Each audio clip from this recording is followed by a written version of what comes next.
Damilay. O ibigay mo siya sa akin.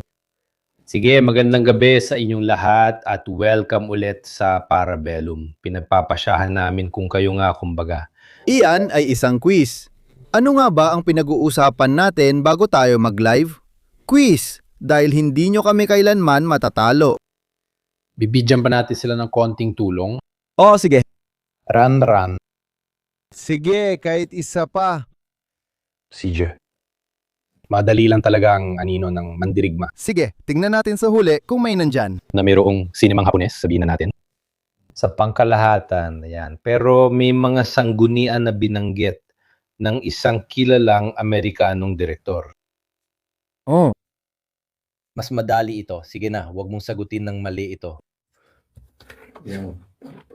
Magsisimula na ang televoto ngayon.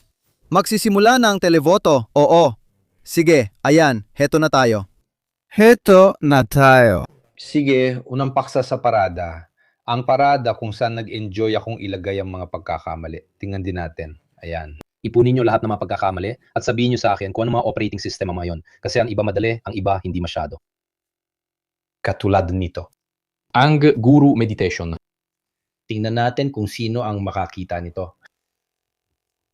Sige. Paolo, sa tingin mo bakit nila ginawang walang sasakyan ng parada?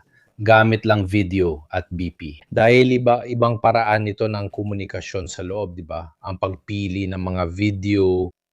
Tandaan natin na ang parada na ito ay karaniwang ginagawa para ipagdiwang ang tagumpay laban sa pasismo ng Nazi noong 45. Kadalasan, nakatuon lang ito sa pagpaparada ng 34 at mga makasaysayang sasakyan bilang paggalang. Dinala nila bilang simbolo ang bandila. Ayon sa tagapagsalita ng parada, yung napakasikat na bandila na iwinagayway sa mga guhon ng Reichstag noong 1945 sa Berlin. Isang bandila, sa totoo lang, kung titingnan mo, napakaganda ng kondisyon, plansado, malinis, parang hindi man lang nadaanan ng digmaan at kung ano-ano pa. Sige, tanggapin na lang natin. Gayunpaman, sinabi ng tagapagsalita na yon ang bandilang Soviet na iwinagayway sa Reichstag. Dramatic din at maganda ring isipin yon. Bilang isang sundalo, palagi kang namamaha sa paraan ng pagmamartsa ng mga Ruso na talagang puno ng disiplina, kakayahan at talagang para sa mga ganong bagay. Kinakailangan ng napakahabang oras ng pagsasanay kung saan tinitingnan mo ang hinlalaki sa tahi ng pantalon, ang paa na nakataas ng tama at ang bulsa na nakaayos ng maayos. Hindi ninyo alam kung ano ang formal na pagsasanay sa militar? Ang formal na pagsasanay ay isa sa mga bagay na kinainisan ng lahat, kinainisan ng gumagawa at kinainisan ng sumasailalim dito dahil puro atensyon, at is, kanan, kaliwa at mga pagmamartsa. Sinasabi ko sa iyo, mga pagmamartsa na ginagawa ng mga Bersilyeri. Sa madaling salita, bawat isa ay may kanya-kanyang hakbang ang pag-aayos ng linya. Ibig sabihin, tinitingnan talaga ang maliliit na detalye at tandaan ninyo, nagmamartsa sila ng, sa tingin ko, 18 katao sa isang linya. Ibig sabihin, 18 na parang mukhang diretso. Pero ang totoo, wala kang ideya kung sino ang katabi mo at ang lumihis ng 10 sentimetro ay napakadali. Sa madaling salita, sa teknikal na pananaw, isa itong pambihirang palabas, isang pambihirang koreografiya. Tungkol sa kung bakit wala ang mga tangke, malalaking misil, mabibigat na kanyon, lahat na gustong-gusto nilang pinturahan ng puti ang mga gulong at iparada. Isang paliwanag ang ibinigay mismo ni Putin. Sabi mismo ni Putin, tingnan ninyo, hindi namin pinapaparada ang kahit sino dahil lahat ng meron kami ay kailangan ngayon para sa huling tulak sa espesyal na operasyon sa Ukraine. Bawat salita, natutunan natin sa mga Ruso na di tulad ng Amerikano o ni Trump, kapag nagsalita sila ay pinag-iisipan mabuti. Kapag gumamit sila ng pang-uri, sinasadya nila. Kaya pag sinabi nilang tulak, yun talaga ang ibig sabihin. Pero bakit ngayong taon? Dahil na yung taon, siguro ang mensahe ay hindi gusto na naming tapusin dito ngayong taon. Gusto na naming tapusin dito, anumang kailangang yaman, bala yon. Meron din ng mga Ruso niyan. 4 na tangke para iparada, lalo na hindi nila ginagamit ang mga ballistic missile laban sa Ukraine na palaging magandang bagay na may parada. Pero ang mensahe na sabihin, Ang kahit ano na hindi naman talaga minimum na kailangan ay nakatuon sa huling tulak para tapusin ang espesyal na operasyon. At si Putin ang nagsabi nito, ang mga salita ay galing kay Putin ha. May isa pang aspeto. Nakinig ako sa pagsasalin ng opisyal na tagapagsalita ng pagtitipon at talagang napansin ko ito na para sa lahat ng unit na dumadaan, maliban sa mga akademya, mga paaralang militar at mga kabataang nasa pagsasanay para sa mga unit na lumalaban, mayroong pagbanggit. Isa-isang binabanggit ang ranggo, apelido, pangalan at bawat dekorasyon sa panahon ng espesyal na operasyong militar. Magbibigay ako ng halimbawa. Ang bandila ng 232 na rehimento ay dala ni Teniente Coronel Ivan Grasyov na pinarangalan ng parangal para sa espesyal na operasyong militar. Kasunod ang kaporal, sarhento, marshal at mga pinarangalan sa ganito't ganon. Karamihan sa mga nagmamartsa ay yaong mga kasalukuyang nakikipaglaban o nakipaglaban na sa Ukraine sa panahong ito. Hindi ko makumpara sa nakaraang taon dahil hindi ko narinig ang opisyal na tagapagsalita. Napansin ko talaga na ang binabanggit ay tungkol sa ginagawa ng Russia ngayon. At tingnan ninyo, makikita ninyo ang mga medalya na meron sila. Meron sila. Ibinibigay nila ang ganitong klase ng bagay. Nakakamangha talaga ang mga ito. Totoo, sinisiguro ko. Subukan ninyong ikumpara. Makikita ninyo sa YouTube ang parada ng hukbong Amerikano noon panahon ni Trump. At parang isang pagtitipon ng mga kung sino-sino lang. Totoo. Tingnan ninyo kung ano sila. Bilangin ninyo parang 18 o higit pa ang nasa harapan na talagang napaka-komplikadong bagay. Ganon din ako, pareho rin ang tumatak sa akin ang pagpili na magpakita ng mga video tungkol sa digmaang ito. At alam mo, dati ay ipinagdiriwang talaga, Soviet, Ruso at Obebeche. Pero higit sa lahat, ang pag-alala sa digmaan noong 45. Ngayon naman, nakatuon talaga ito sa mga video. Tungkol sa digmaang ito, parang tinatakpan na ito ay parada ng pag-alala at nagiging parada na para ipagdiwang ang kasalukuyang digmaan. Isinama rin ang pagbanggit sa iba't ibang mandirigma at kanilang unit sa digmaan. May isang bagay na malinaw na nangyayari sa ganitong kahulugan. Hindi ako naniniwala na kaya hindi natin ito nagawa ay dahil lang sa mga kagamitan at sa presensya ng mga Ukranyano. Kasi nandun din naman sila nung mga nakaraang taon. Siyempre, malaki ang itinaas ng kakayahan ng mga Ukranyano. Hindi mo ilalagay si Putin at hindi mo rin ilalagay ang isang tangke. Kung natatakot kang tirahin ka ng drone, hindi mo papupuntahin si Putin at ang buong pamunuan ng Federasyon ng Rusya. Kung natatakot ka, hindi ko sisirain ng tangke habang nanonood ka. Dahil may chance ako, ikaw ang sisirain ko, mas mabilis pa. Kaya normal lang ito. Kung dadalo siya, sa tingin ko kahit isang maya ay hindi dadaan sa ibabaw ng plaza. Tingnan mo, walang mga kalapate. Habang nasa Roma ako, wala ring sigal. Walang lumilipat. Tinatanggap pa siguro ang ilang langaw, 2 lamok, 1 pulgas, pero napabagsak na ang iba. Ang ideya na hindi sila nagmartsa dahil sa takot sa atake, masisira lang naman ang 2 tangke at 1 kanyon. Ano ba ang magagawa nun? Na naroon din ang isang napakahalagang target, ang presidente ng Federasyong Ruso. Nandyan yan taon-taon, pati nung nakaraan. Hindi, yan.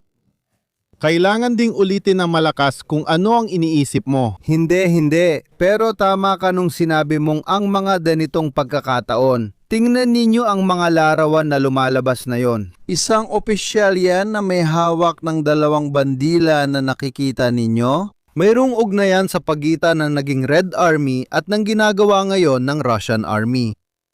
Mga mensahe ito at konektado ito sa aking sinasabi. Mga mensahe na, halimbawa, ipinaabot ng Sina noong nakaraang taon.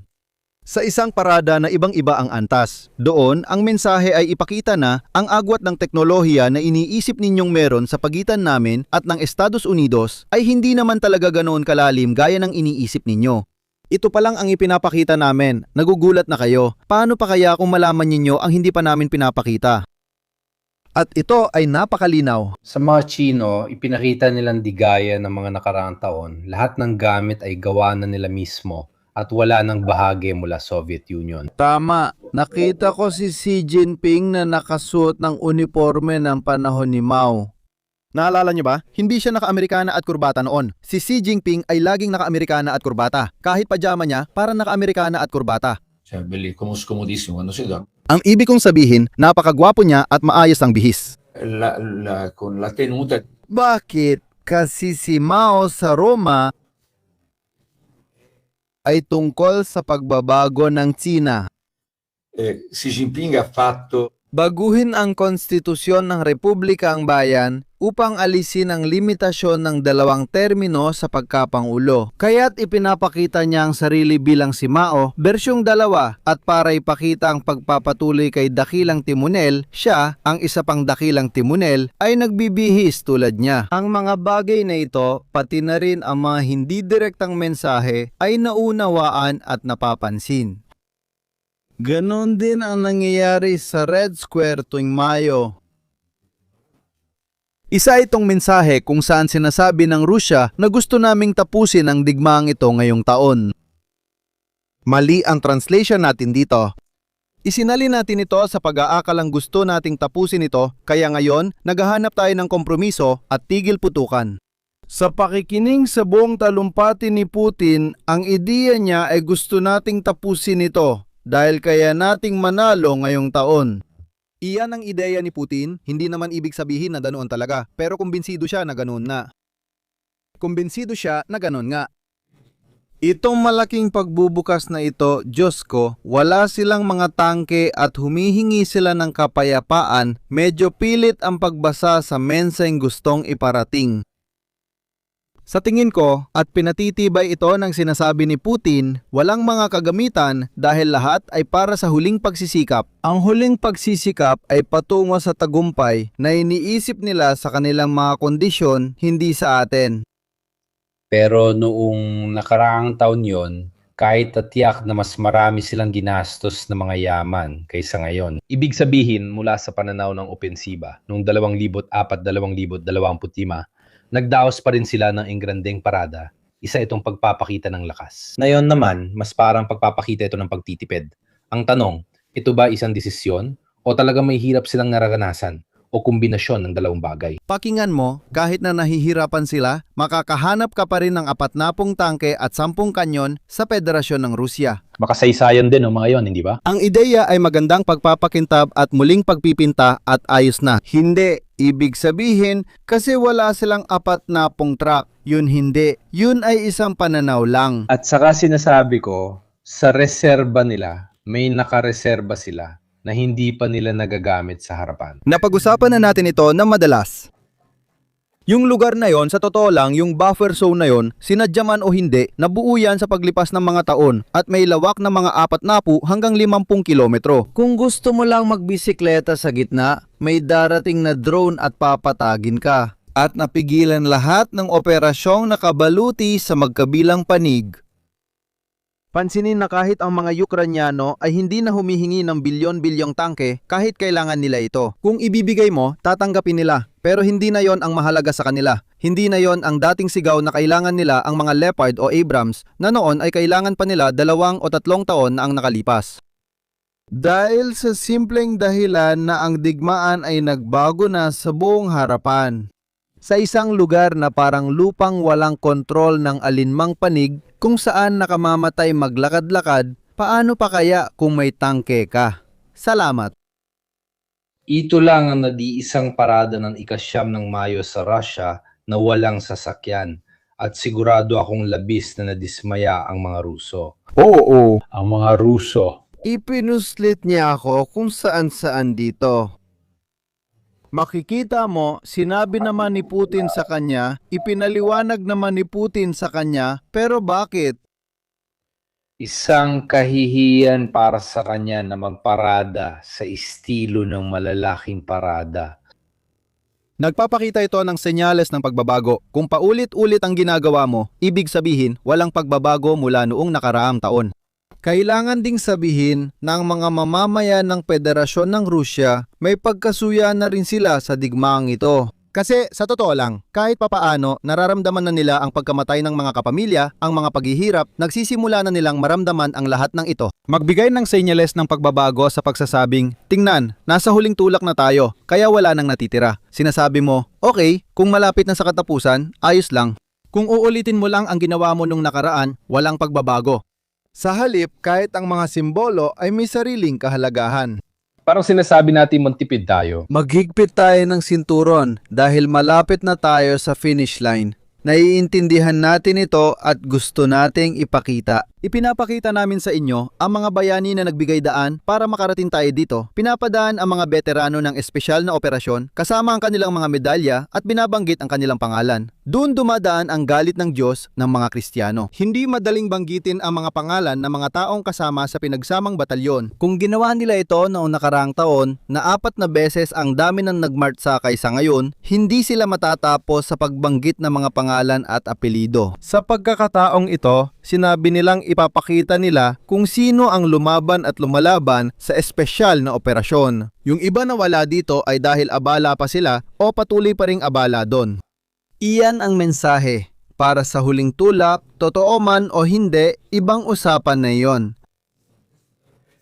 Binasa sa ganitong anyo. Hindi na nila kaya, kulang pa sila ng 4 na tangke. Mga tangke, bakit? Inagawang interesante ng pagpili dahil nagdudulot ito ng pinsala kahit papaano. Ibig sabihin, pinantawanan sila sa labas at naglabasan ng iba't ibang meme at kung ano-ano pa. Ayon kay Putin, naniniwala siyang matatapos ang digmaan ng Russia at Ukraine. Siyempre, sa paraan niya, dapat mo talagang maintindihan kung anong ibig niyang sabihin kapag sinasabi niyang matatapos. Inulit niya ito kinabukasan. Kita niyo ang problema sa mga diaryo. Sa malaking headline, hindi na nila hinihintay ang 48 oras para makita kung may magkukumpleto ng usapan. Kasi kung tingnan mo lang, parang gusto agad ni Putin makipag-usap at tapusin ang digmaan. Sa totoo lang, lumabas din pagkatapos ang isa pang pahayag ni Putin na nagsasabing gusto nilang kunin ang Donbas.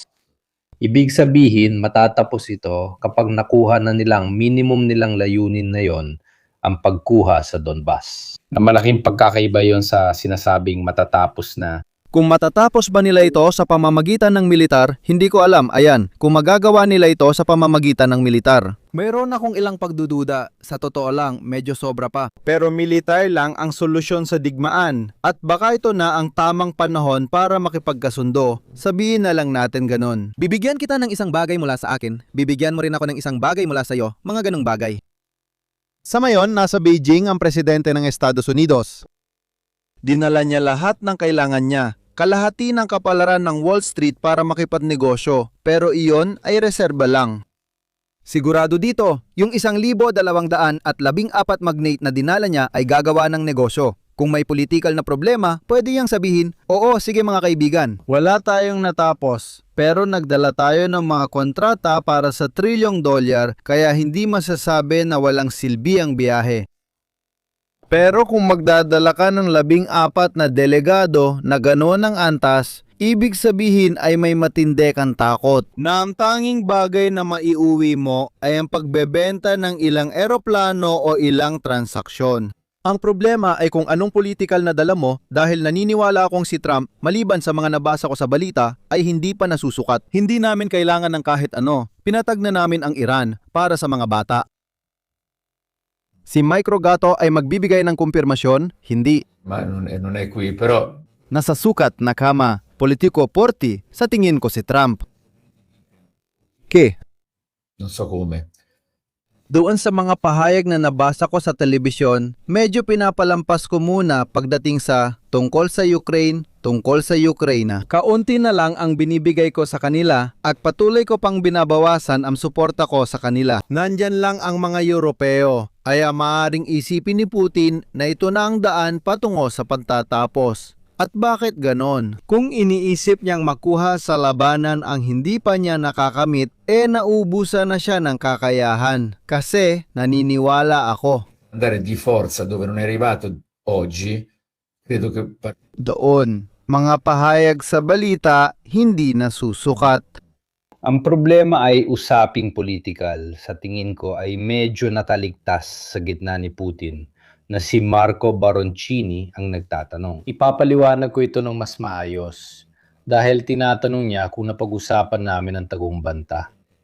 Anong ibig sabihin nito? Ibig sabihin niya na sa isang bahagi ng talumpati ni Putin ay may babala para sa Armenia na nagsisimula, sabihin na nating, ng isang uri ng paglapit sa Europa. At ito ay dahil labag na labag ito sa maliit na talumpati tungkol sa pagpapalawak ng NATO bilang sanhi ng gulo.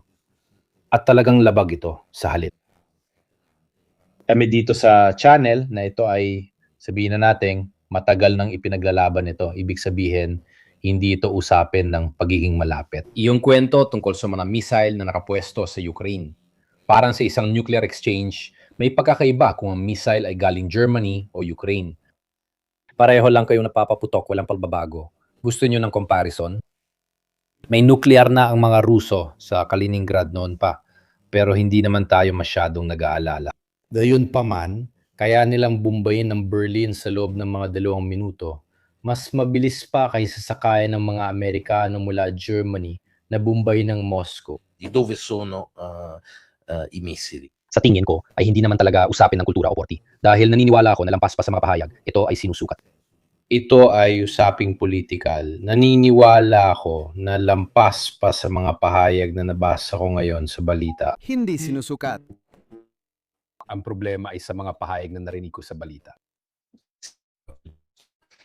Mukhang may problema ka. Problemi con... Medyo naintindihan mo. Medyo naintindihan mo. Ngayon? Ngayon naririnig na kita pero hindi ko alam kung makikita ka ng iba. Sige. Sige, ganito ang usapan. Ang Ukraine na mas lumalapit sa kanluran ay nagiging parang laboratorio na hindi maiiwasan magsimulang makaapekto rin sa load ng Russia dahil sa pagiging magkalapit. At ito ay isang modelo na siguradong hindi gusto ni Putin at ng kanyang oligarkiya. Kaya ito ay talagang kaakibat ng sinabi niya sa Armenia. Parang sinasabi niya, mag-ingat ka sa paglapit sa kanluran. Binabalaan kita. Tingnan mo ang nangyari sa Ukraine. Binanggit niya ang Euromaidan. Walang usapan tungkol sa NATO o banta ng militar, kundi mag-ingat ka lang sa pinipili mo. Kanino ka ba papanig? Kasi kung palalampasin lang nila ang ginawa ng Ukraine, parang sinasabi nila sa iba na pwede pala talagang gawin. At nakamamatay ito para sa Federasyon ng Rusya. Hindi ito pinapayagan sa kanila. Hindi ko sinasabi kung tama o mali na ganito ang nangyayari. Sinasabi ko lang na sa pananaw, hindi nang matagal ng Rusya, kundi ng Rusya mula pa noong panahon ng Unyong Sobyet. At ngayon, may bahagi ng lupa sa loob kung saan hindi ka pinapayagang gawin ang lahat ng gusto mo.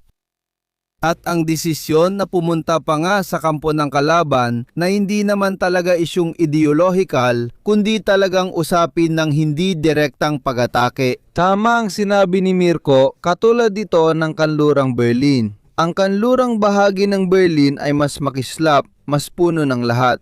Narinig ko na may tumatawid papuntang kanlurang Berlin. Hindi. Pero sa Alemanya, ang kanlurang Berlin ay parang New York.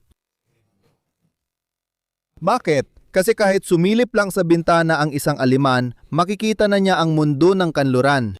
Isa itong buhay na patalastas sa loob ng mga dekada. Isa itong 3-dimensional na modelo ng psikolohikal na digmaan. Hindi rin epektibo ang propaganda dahil makikita mo agad ang kabilang panig. Mga sasakyang dumadaan. Umiikot ang mga sasakyan, sinusilip mo sa ibaba ng bahay. Nakikita niya ang Trabant na binili ng hulugan matapos pumila at sa kabila ay nakikita niya ang mga BMW at Mercedes. Iniisip kung kailan niya makikita ang mga ganitong bagay. Sa ibang antas, gaganap din ang Ukraina ng parehong papel. At tayo ang unang magtatayo agad doon ng mga matataas na gusali, lahat ng iyon, lahat at higit pa. Naintindihan mo? Nagiging soft power ito kasi literal na mas luntian ang damo sa bakod ng kapitbahay. Ibig sabihin, yung Ruso tatawid sana kung walang digmaan. Sabihin na nating hindi ito nangyari at ang Ukraine ay lalong lumalapit.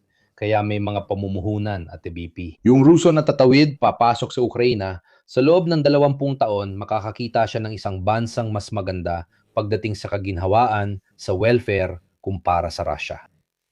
Doon magsisimula siyang magalit at may Dapat isaalang-alang na bukod sa St. Petersburg, bukod sa Moscow at iilang malalaking lungsod na kahit papano ay maaring makipagsabayan sa isang kanluraning kabisera o lungsod kahit na mababa ang natitira. Nakatira ako sa Nepi, probinsya ng Viterbo, ang Nepi, ang mga taga-Nepi, ang Nepi ng Rusya. Hindi ko alam. Sa tingin ko, biro lang ito. Hindi talaga maganda ang kalagayan niya. Pero talagang sobrang sama. Kung ang bahagi na agrikultura, ang bahagi ng maliliit na bayan, ang bahagi ng rural na bahagi ng Ukraine ay naging modelo ng pamumuhay sa probinsya. Ayos lang ako, may satellite TV pa nga ako. Tingnan kotse ko at kapag wala akong magawa, tuwing pag-init nagbabakasyon ako sa Black Sea.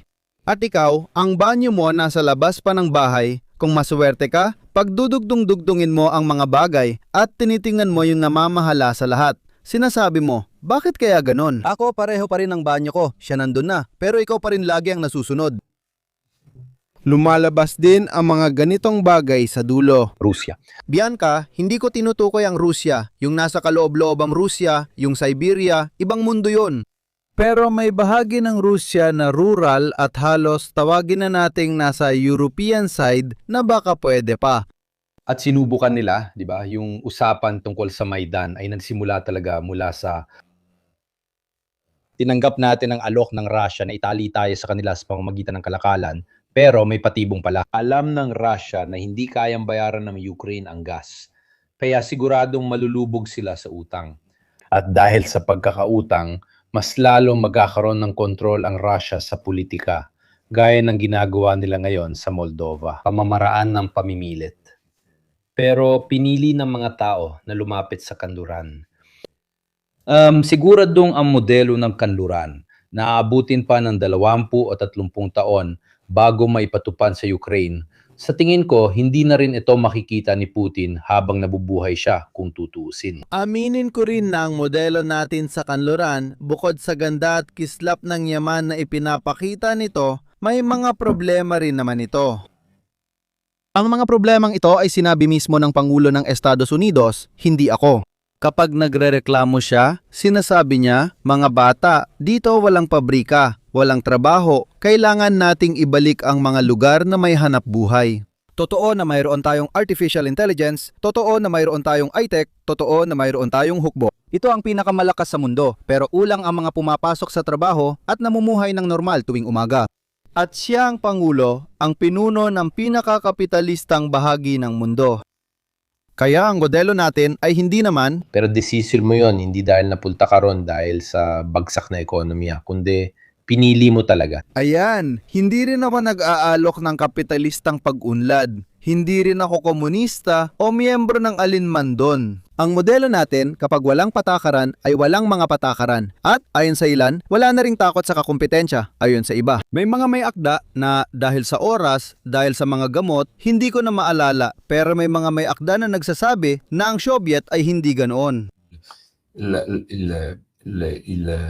Ang atomika na wala ang problema. At Un paragone kapitalista na kailangang patunayan na kaya nitong magbigay ng mga panlipunang garantiya na ibinibigay ng Unyong Soviet kahit na sa ibang uri ng ekonomiya. Dapat maging mas mabait na kapitalista, kaya nagkaroon ng mga pabahay para sa masa, libreng edukasyon, Mula sa ganitong pananaw, Paulo, interesante ito dahil pareho ang problema ng mga Ruso sa kanilang bansa. Nang mawala ang Unyong Soviet, sabi niya, hindi ko na kailangang patunayan ang kabaitan ko, naging kapitalista akong may mga niping tumutulo sa dugo. Kaya sa'yo, abbiamo, cioè, la stiamo meron tayong idea ng kapitalismo na walang takot sa kakompetensya. Tawagin na lang natin itong ganito.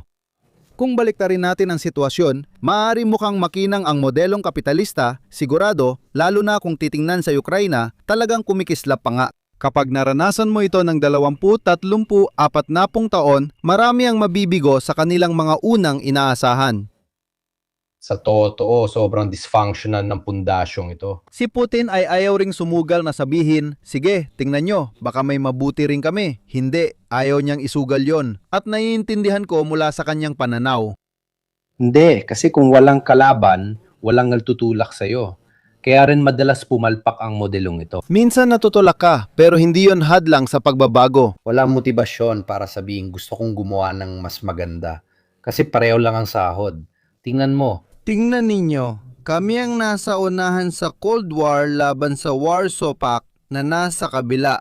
Sa tingin nyo ba, nais agad ng kapitalismong Europeo ibigay sa atin ang welfare state ng Europa? Ang mga pensyon, mga thermal spa, pampublikong kalusugan, mga pampublikong paaralan sa ganoong paraan.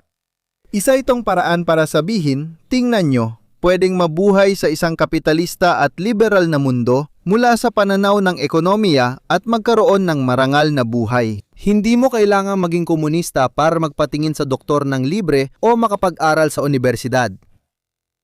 Pwede kang maging kapitalista at magkaroon ng abot-kayang universidad, kaya palpak ang modelo mo.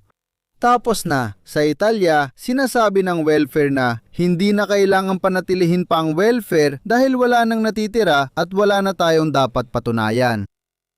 At ito ang malungkot sa kasaysayan. Ibig sabihin, kulang na rin ang mga patakaran na dati ay ginagamit para makaakit, na ipinapakita na mas maganda ang modelong ito.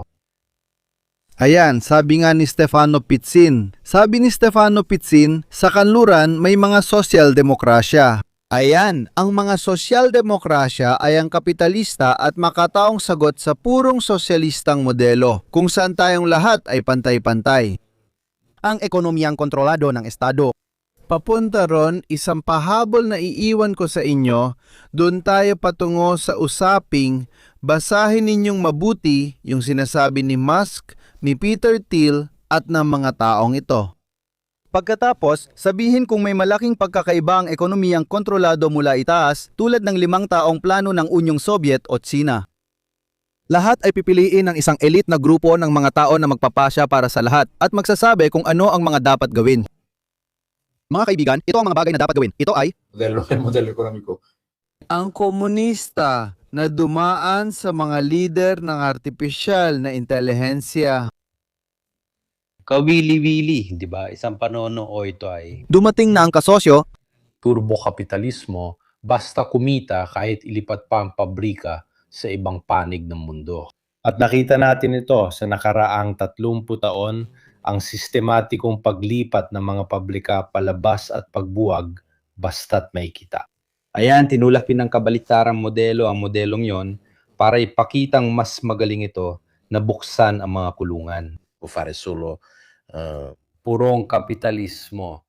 Ibig sabihin, bawat isa ay gumagawa ng sariling pagsusuri sa merkado at iniisip lang ang kita. Hindi ko nakita ang pagsusuri ni Parsol Renato, pero nakita ko na dumating na sa akin na yon ng kanyang libro. Ang laban sa imperyo ang isa, yung isa pang hindi ko pa nababasa dahil na yun lang dumating sa akin ng libro. Iimbitahan din natin siya sa channel kaya kailangan ko pa itong basahin. Pero nararamdaman kong sumasang-ayon ako sa sinasabi ni Kapitini. Isa pang punto na baka hindi masyado nabanggit pero naroon sa unang pagkakataon. Putin, kahit sinasabi niyang gusto niya makipag-usap kay Zelensky, hindi naman talaga totoo dahil ayaw niya talagang makipag-usap. Hanggang kahapon, yan ang sinasabi niya. bago ito. Talagang bago ito. Hindi siya lehitimo, pero gaya ni Berlusconi, nagkakasalungat siya. Pero sa politika, pwede mong gawin ang gusto mo. Ang isa pang mahalagang punto, sa tingin ko, ay nasa unang pagkakataon gusto niyang makipag-usap sa mga Europeo. Oo, talagang nagustuhan namin yon.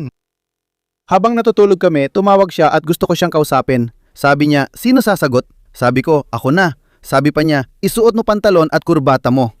Paano yon?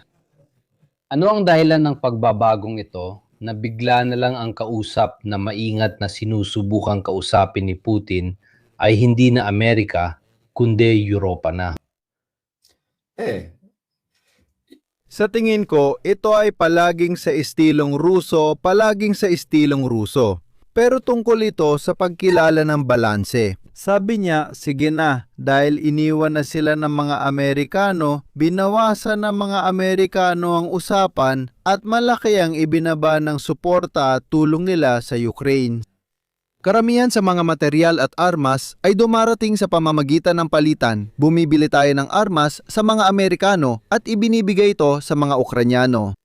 Nanatili pa rin na ang Estados Unidos ay nagbibigay pa rin ng malaking suporta sa intelligence, nagbibigay sila ng suporta sa satellite communication. Hindi sila walang ginagawa, pero sa usaping ekonomiya, tayo mga Europeo ang gumagastos, bumibili ng armas sa Amerikano at binibigay ito sa mga Ukranyano. Kaya parte tayo ng digmaan dahil iyon ang nagpapalakas sa araw-araw na gawain.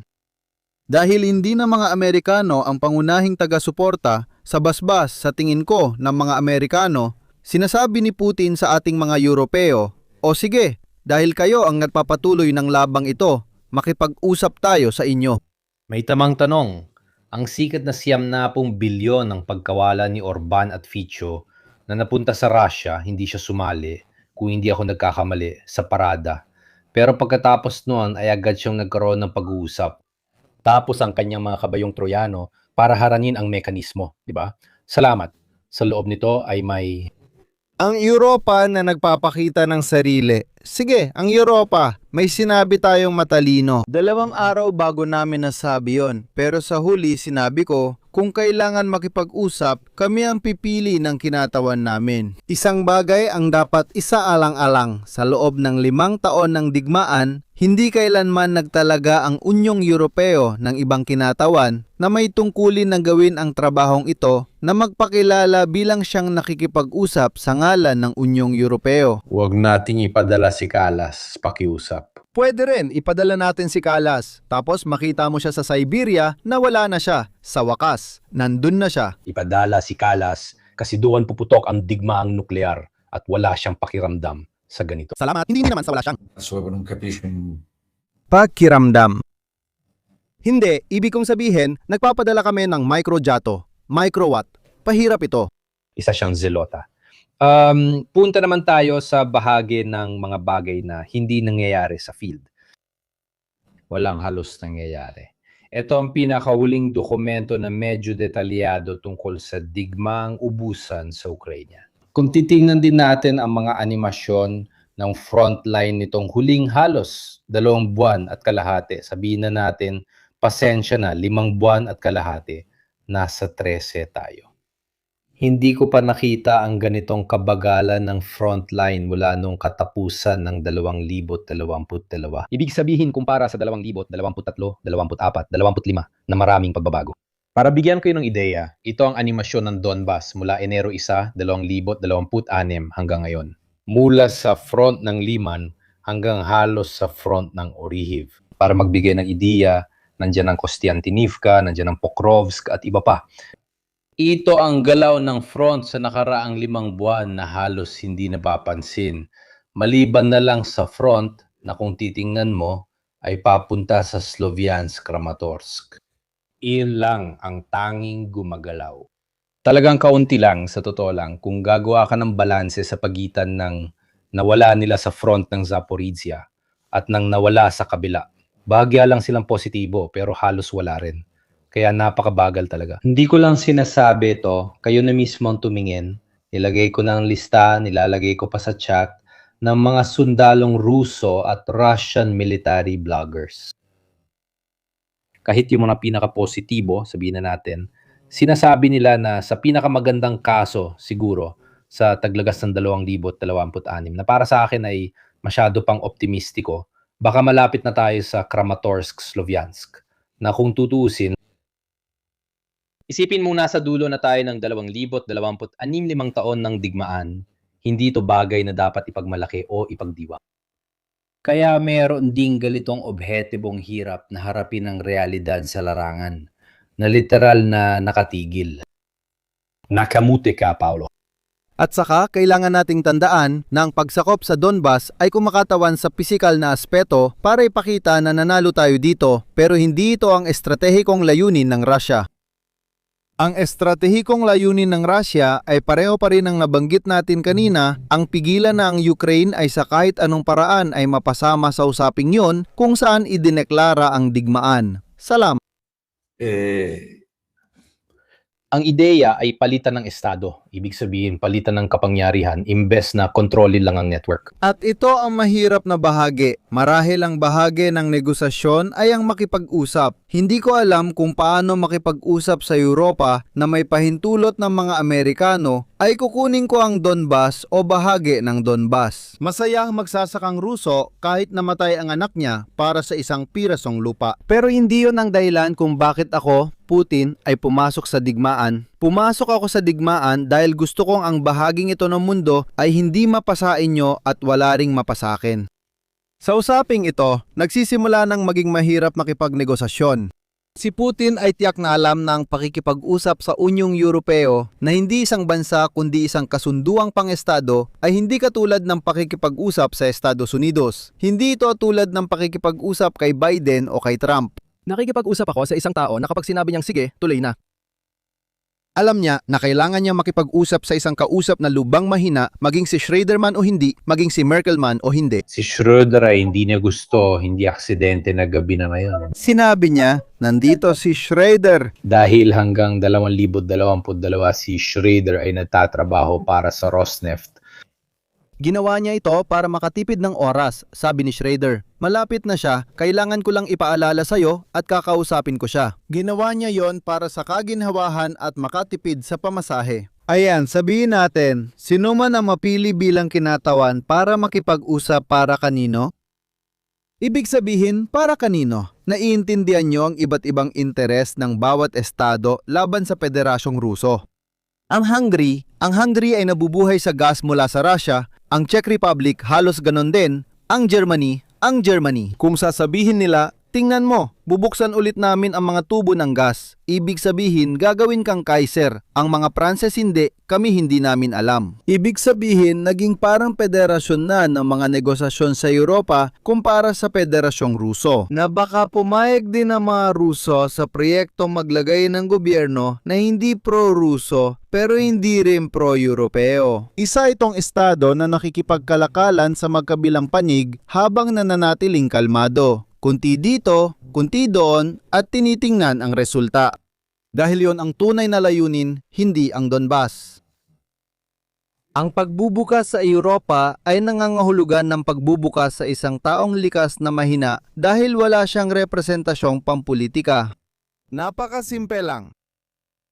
Sabihin na lang natin, hindi siyang pipiliin ng Europa para katawanin sila. Kahit sino, kung sino man, kahit sinong ipadala nila sa atin, hindi niya kayang magsalita sa ngalan ng lahat ng bansa sa Unyong Europeo dahil wala namang iisang pananaw. Madaling simulan ang digmaan kapag nagbibigay tayo ng armas at pera pero mahirap itong itigil kapag sinabi mong wag na. Ako, anong mapapala ko? Sa puntong yon bawat bansa ay magtatanong. Pero ako, anong mapapala ko? Kapag sinabi mong oo, sige, gawin natin yan. Ako Gresya, anong makukuha ko? Ako Portugal, anong makukuha ko? Ako Belgium, anong makukuha ko? Ako Federal na Republika ng Alemanya, anong makukuha ko?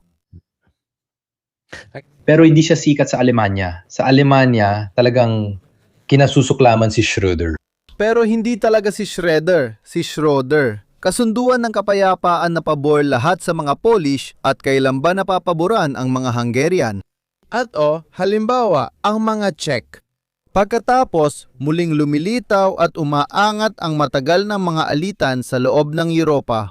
Sa tingin ko, si Putin, alam niya mabuti na ang Europa ay walang lakas. Dahil hindi ito ginawa para pamahalaan ang ganitong bagay, para pamahalaan ang mga usaping ganito. Titingin tayo sa Amerika at sasabihin, ano ang dapat nating gawin? Yan ang itatanong natin sa kanila at yan ang kasunduang pinagpapasyahan ng hindi tayo kasali.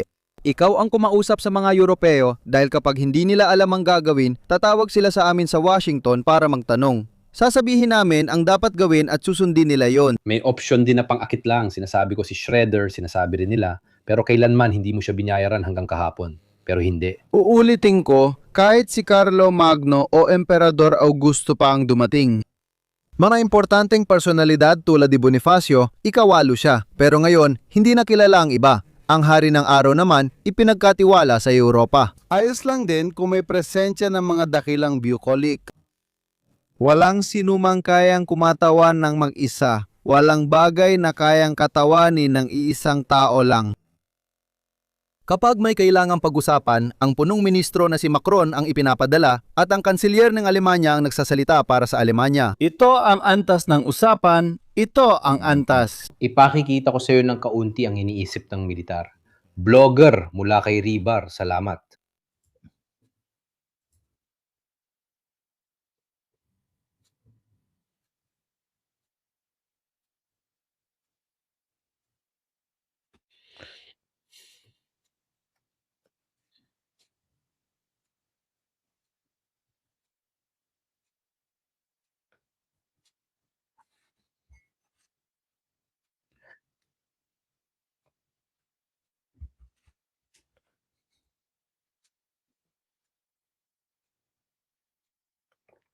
Sa madaling salita, sinasabi niya na sa huli ang Rusya.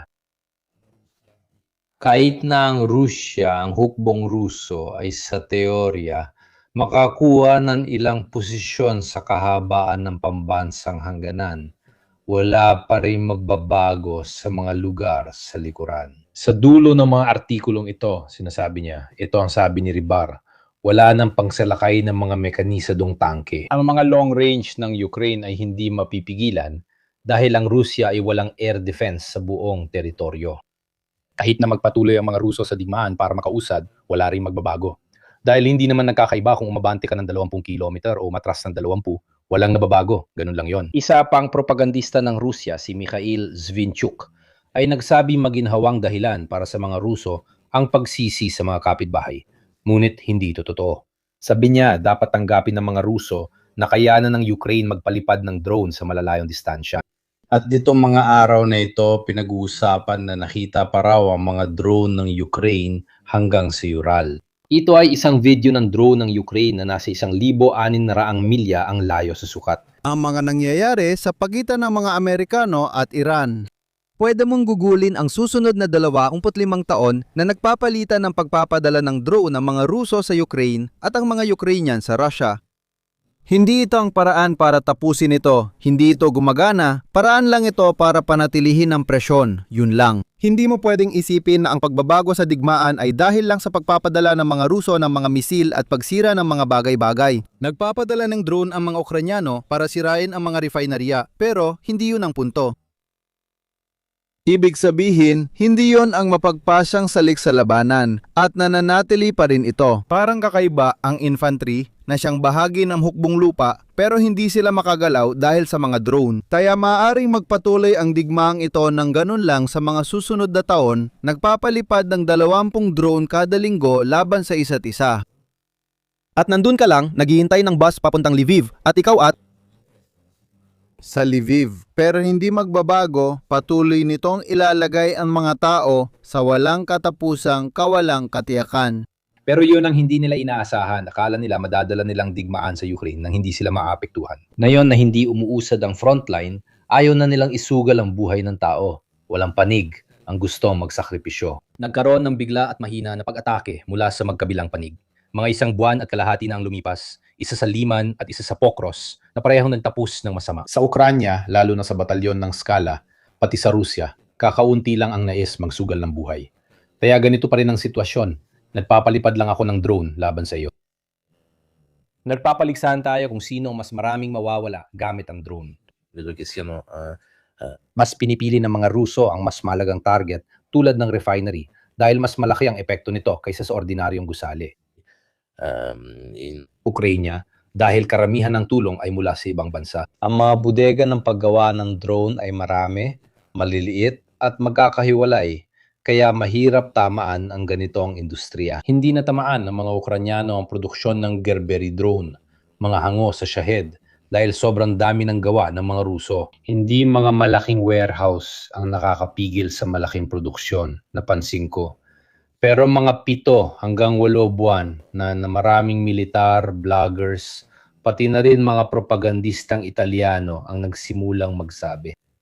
Hindi natin makakamit ang orihinal na layunin. Donbas lang ang posibleng makuha.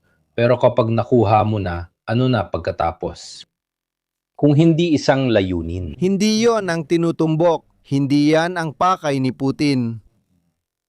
Sa ganitong punto, magiging estratehikong talo na ito. Kunin mo na lang ang Donbas at sasama kami sa Unyong Europeo.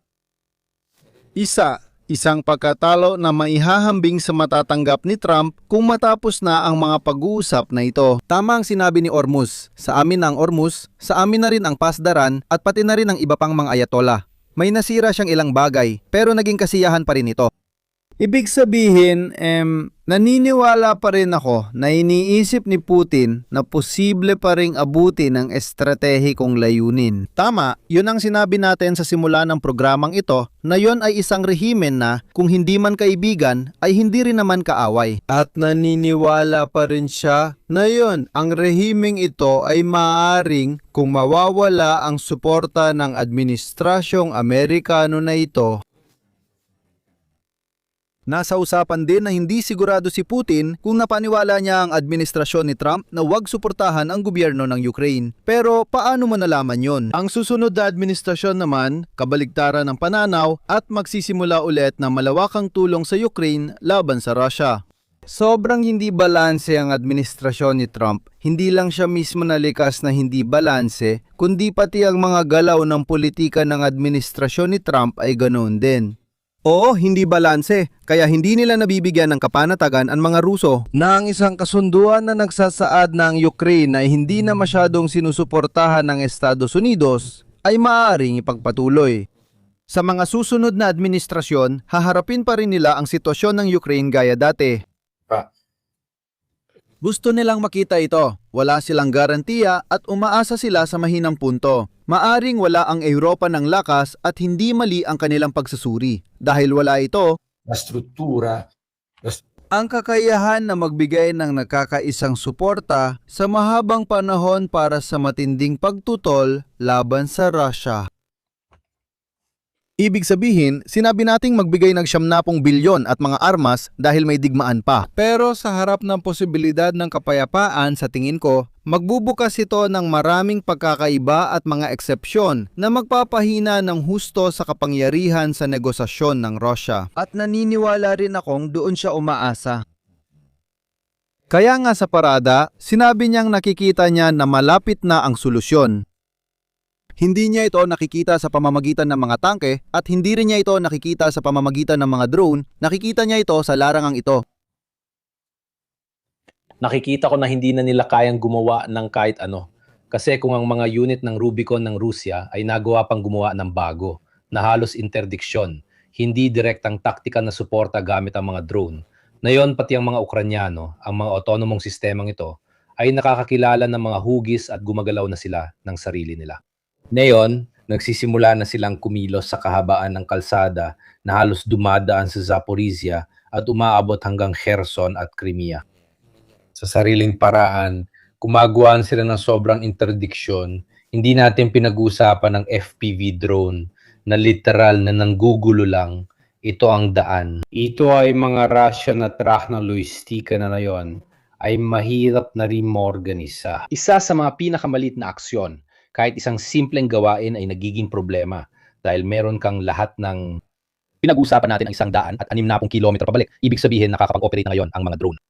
Sa loob ng isang taon, mula sa mga drone na gumagana sa karaniwang distansya ng 20 hanggang 30 kilometro, naging 40 hanggang 60 na halos ganoon ang nangyayari nung kalagitnaan ng nakaraang taon papunta sa huling bahagi kumpara sa mga drone na yon na nakarating na. Ito ay napakahalaga. Yugnay ninyo ito halimbawa sa nangyayari sa Lebanon sa hilaga ng Israel kasama si Hezbollah na ginagaya ng medyo magaspang. Ang mga leksyong natutunan mula sa teatro ng Ukraine laban sa mga Israeli na may nakalalamang na pwersang nakabalute. Ngayon, nagsisimula na magbilang ng mga nawasak na tangke doon, nagsisimula na silang magkaroon ng bilang. Ito ay mahalaga. Mahalaga ito. Sabi ni Mirko, maraming kilometro, sabihin na nating 200 kilometro. Sa loob nito, wala kang kahit anong kalayaan. Kailangan nating isipin na pareho lang ito at hindi na parehong kayang palawakin ng dalawang naglalaban ang sakop na ito dahil pareho lang ang kanilang kakayahan. Ang mga bagay na ito ay inireklamo ni na Alexei Zirov at Vladimir Romanov. Isang kilalang military blogger sa Rusya na nagpakita rin ng mga labi ng mga nawasak na sasakyan. Sa pangunahing arterya mula Rostov, dumadaan ito sa Mariupol tapos halos diretso papuntang Crimea, mga 160 hanggang 200 kilometro mula sa linya ng labanan. Madalas itong tinatarget ng drone ng Amerika dahil sa tulong ng Starlink. Ito ang M14 na highway na hanggang ilang buwan lang ang nakalipas ay inisip na ligtas at labas sa lugar kung saan sila nag-operate. Pareho sila nag-operate sa napakalayong distansya na parang imposible. Ano pa ang magagawa mong ayusin kung tinatamaan ka mula sa likod? Hindi, pwede ka rin gumanti sa loob ng 160 kilometer ng Ukraine. Gawin mo rin ang pareho, pigilan mo silang mabuhay doon, lalo na't may kalamangan pa ang mga Ruso dahil may missile force sila na wala ang mga Ukrainian. Ibig sabihin, kaya nilang umatake gamit ang mabibigat na armas na may dalang mas mabigat na pampasabog kaysa drone. Ang tinutukoy ko ay missile at mga instalasyon o lugar na mas malalim ang abot. Nakakarating ng 160 kilometer ang mga Ukrainian dahil sa Starlink na hindi kayang tapatan ng mga Ruso dahil kulang sila sa network para dito. Para makarating ng ganito, gamit ang mga drone. Para maabot ang ganitong distansya, gumagamit sila ng scanner. Sisimulan kong barilin ang mga istasyon, mga planta, mga tulay, yung mga bahagi na ginagawang imposibleng mabuhay sa buong Ukraine, makikita mong madali lang. Ibig sabihin ang pinsala sa isa't isa na walang posibilidad ng pag-unlad ng militar sa lupa. Pero, ibig sabihin nito ay sirain ang mga gamit ng isa't isa at pahirapan ang buhay ng bawat isa. Pero walang pagbabago, walang natatagpuang solusyon sa digmaan. Hindi ko alam kung malinaw ang paliwanag ko. Ginagawang mahirap mo ang buhay ko, ako na Ruso? Sige, sinusubukan kong pahirapan din ang buhay mo hanggat kaya ko at mas malalim pa. Kung saan hindi mo kaya dahil nakatira ka sa Leopoli at tinatamaan kita. Un Kinzhal, ti tiro, cioè, Isang pinsala. Ang ganitong pagsasakitan mula sa magkabilang panig ay walang dinudulot sa harapan, sa frontline o sa solusyong militar ng sitwasyon. Ito rin ang sinusubukang sabihin ni Putin, hindi. Napansin ko ito. Tumataas ang kakayahan na pigilan ng kalaban na gumawa ng mga bagay sa usapin ng distansya na nagpapahirap lalo sa mga operasyong militar. Hindi. Mas lalo pang walang silbi. Mas lalo pang walang silbi. Kasi paano mo gagawin? Hindi. Gumamit kami ng mga Hornet na kamakailan lang tumama sa Mariupol bilang halimbawa. Nakarating sila sa Mariupol para umatake, syempre dahil sa Starlink. Kaya't yun ay isang napakahalagang elemento para sa kakayahang ito. Yun ang napapansin ko. Sa pagdaan ng panahon, makikita mo ang galing ng dalawa sa pag-atake. Ngunit dahil sa Starlink, nakakatama sa kainaliman at walang pag-usad mula sa kakayahan ng sea. May objection sa chat. Hindi ko maintindihan kung bakit nasa Germany ang drone factories ng Ukraine at madaling target ang mga pabrikang Ruso. Tingnan ninyo, inilipat ng mga Ruso ang buong industrial chain sa kabila ng Ural Mountains kaya wala silang naging problema rito. Ang mga pabrika ng drone ay nasa Tatarstan. Kaya hindi yun ang problema. Isa lang yung obserbasyon na walang patutunguhan. Kung may isang problemang kinahaharap ang mga Ruso, yon ay ang espasyo. Hindi rin totoo na nasa Germany ang mga drone ng Ukraine. Kaunti lang ang ginagawa sa ibang bansa. Patuloy pa rin silang kumukuha ng supply sa mga Chino kahit may sariling produksyon. Mahalaga ring supplier ang Latvia, Estonia at Lithuania. Tinamaan din sila ng mga Ruso sa ilang pag-atake, parang insidente ng sunog ilang taon na ang nakaraan. Ito ang punto. Mas desentralisado ang mga Ukranyano. Marami silang supplier, marami silang koneksyon.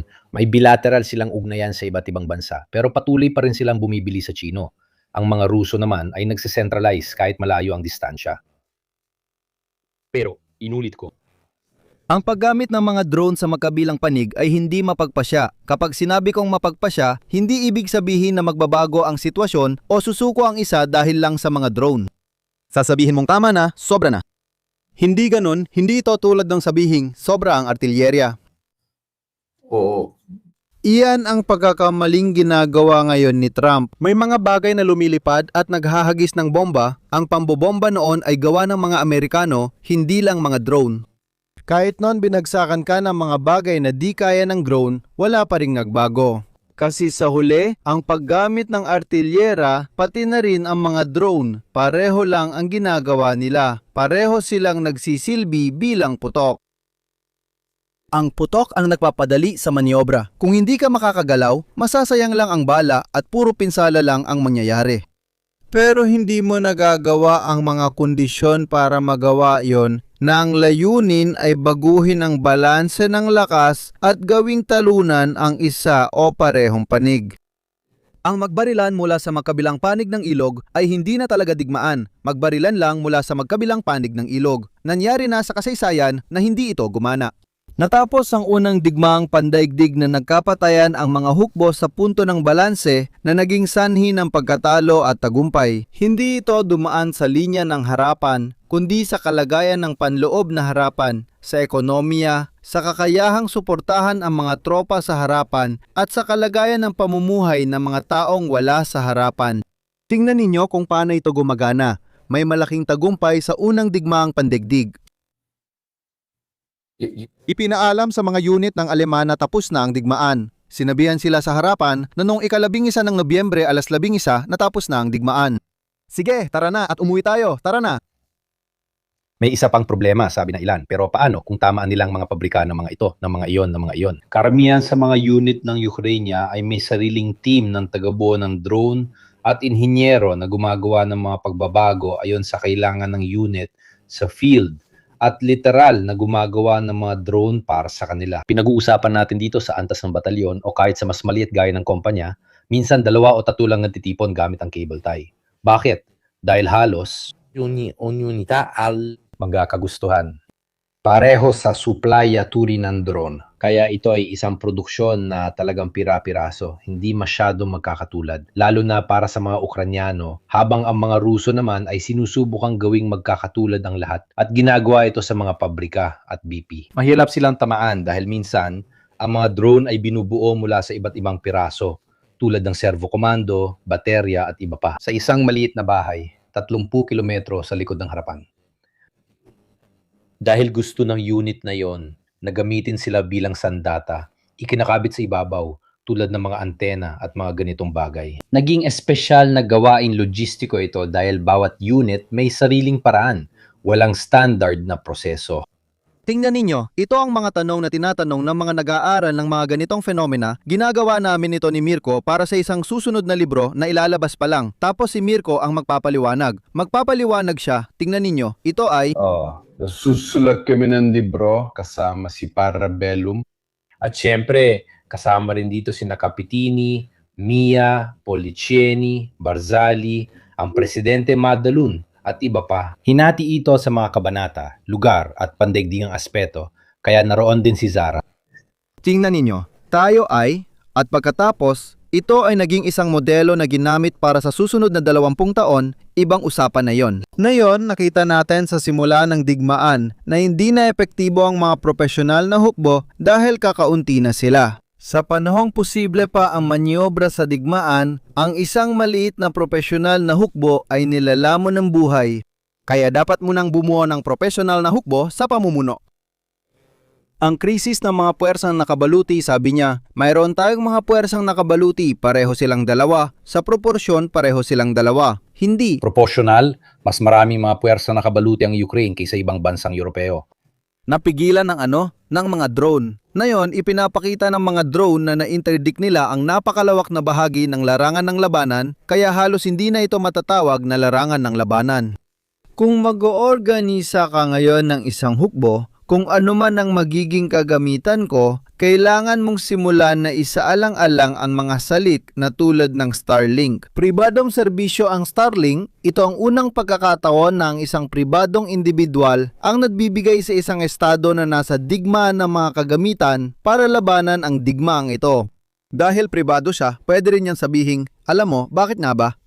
Ibebenta ko rin ang parehong bagay sa iba na mag-aalok sa akin ng mas mataas, kumbaga. Hindi ito imposible, maaari rin itong mangyari. Ito ang unang pagkakataon. Ang paglahok ng mga pribadong aktor sa ganitong antas ng digmaan. Kita nyo kung dami ng bagong elemento sa prosesong ito. At ang tanong ng lahat ay, pero itong bagay na to ba ay para lang sa pagitan ng mga Ruso at Ukranyo o mangyayari rin ito sa lahat ng susunod na mga labanan mula ngayon hanggang sa susunod na 20 o 30 taon? Depende sa sagot mo, magsisimula kang magsabi, alam mo kung ano? Ako, mas konti na lang ang gagawin kong F-35 at ang katumbas na halaga sa milyon-milyong dolyar ay ilalaan ko na lang sa mga mas sopistikadong drone. Hindi ako gagawa ng aircraft carrier, kundi drone carrier. Hindi ko gagawin ang mandatory military service, ilang buwan. Anong nangyayari? Nakikita nyo ba kung gaano karaming bagay ang lumalabas mula sa mga usapang ganito na sinusubukan nating gawin? Inaanyayahan ko kayong gawin din ito dahil ito, sa tingin ko, ay bahagi ng progreso pati na rin ng kultura ang pagtalakay ng mga ganitong paksa sa pagitan natin. Sagot dito. Sumagot na ilang tanong. Galing din sa Poland, o naman. Tingnan ninyo ang military balance. 2022 ang Ukraine ay tinatayang may mga 1,000 tangke, 5 gumagana, pero marami sa kanila ay nasa repair dock. Si Alex Dark ay nagtatanong, malamang isang simpleng tanong pero itatanong ko pa rin.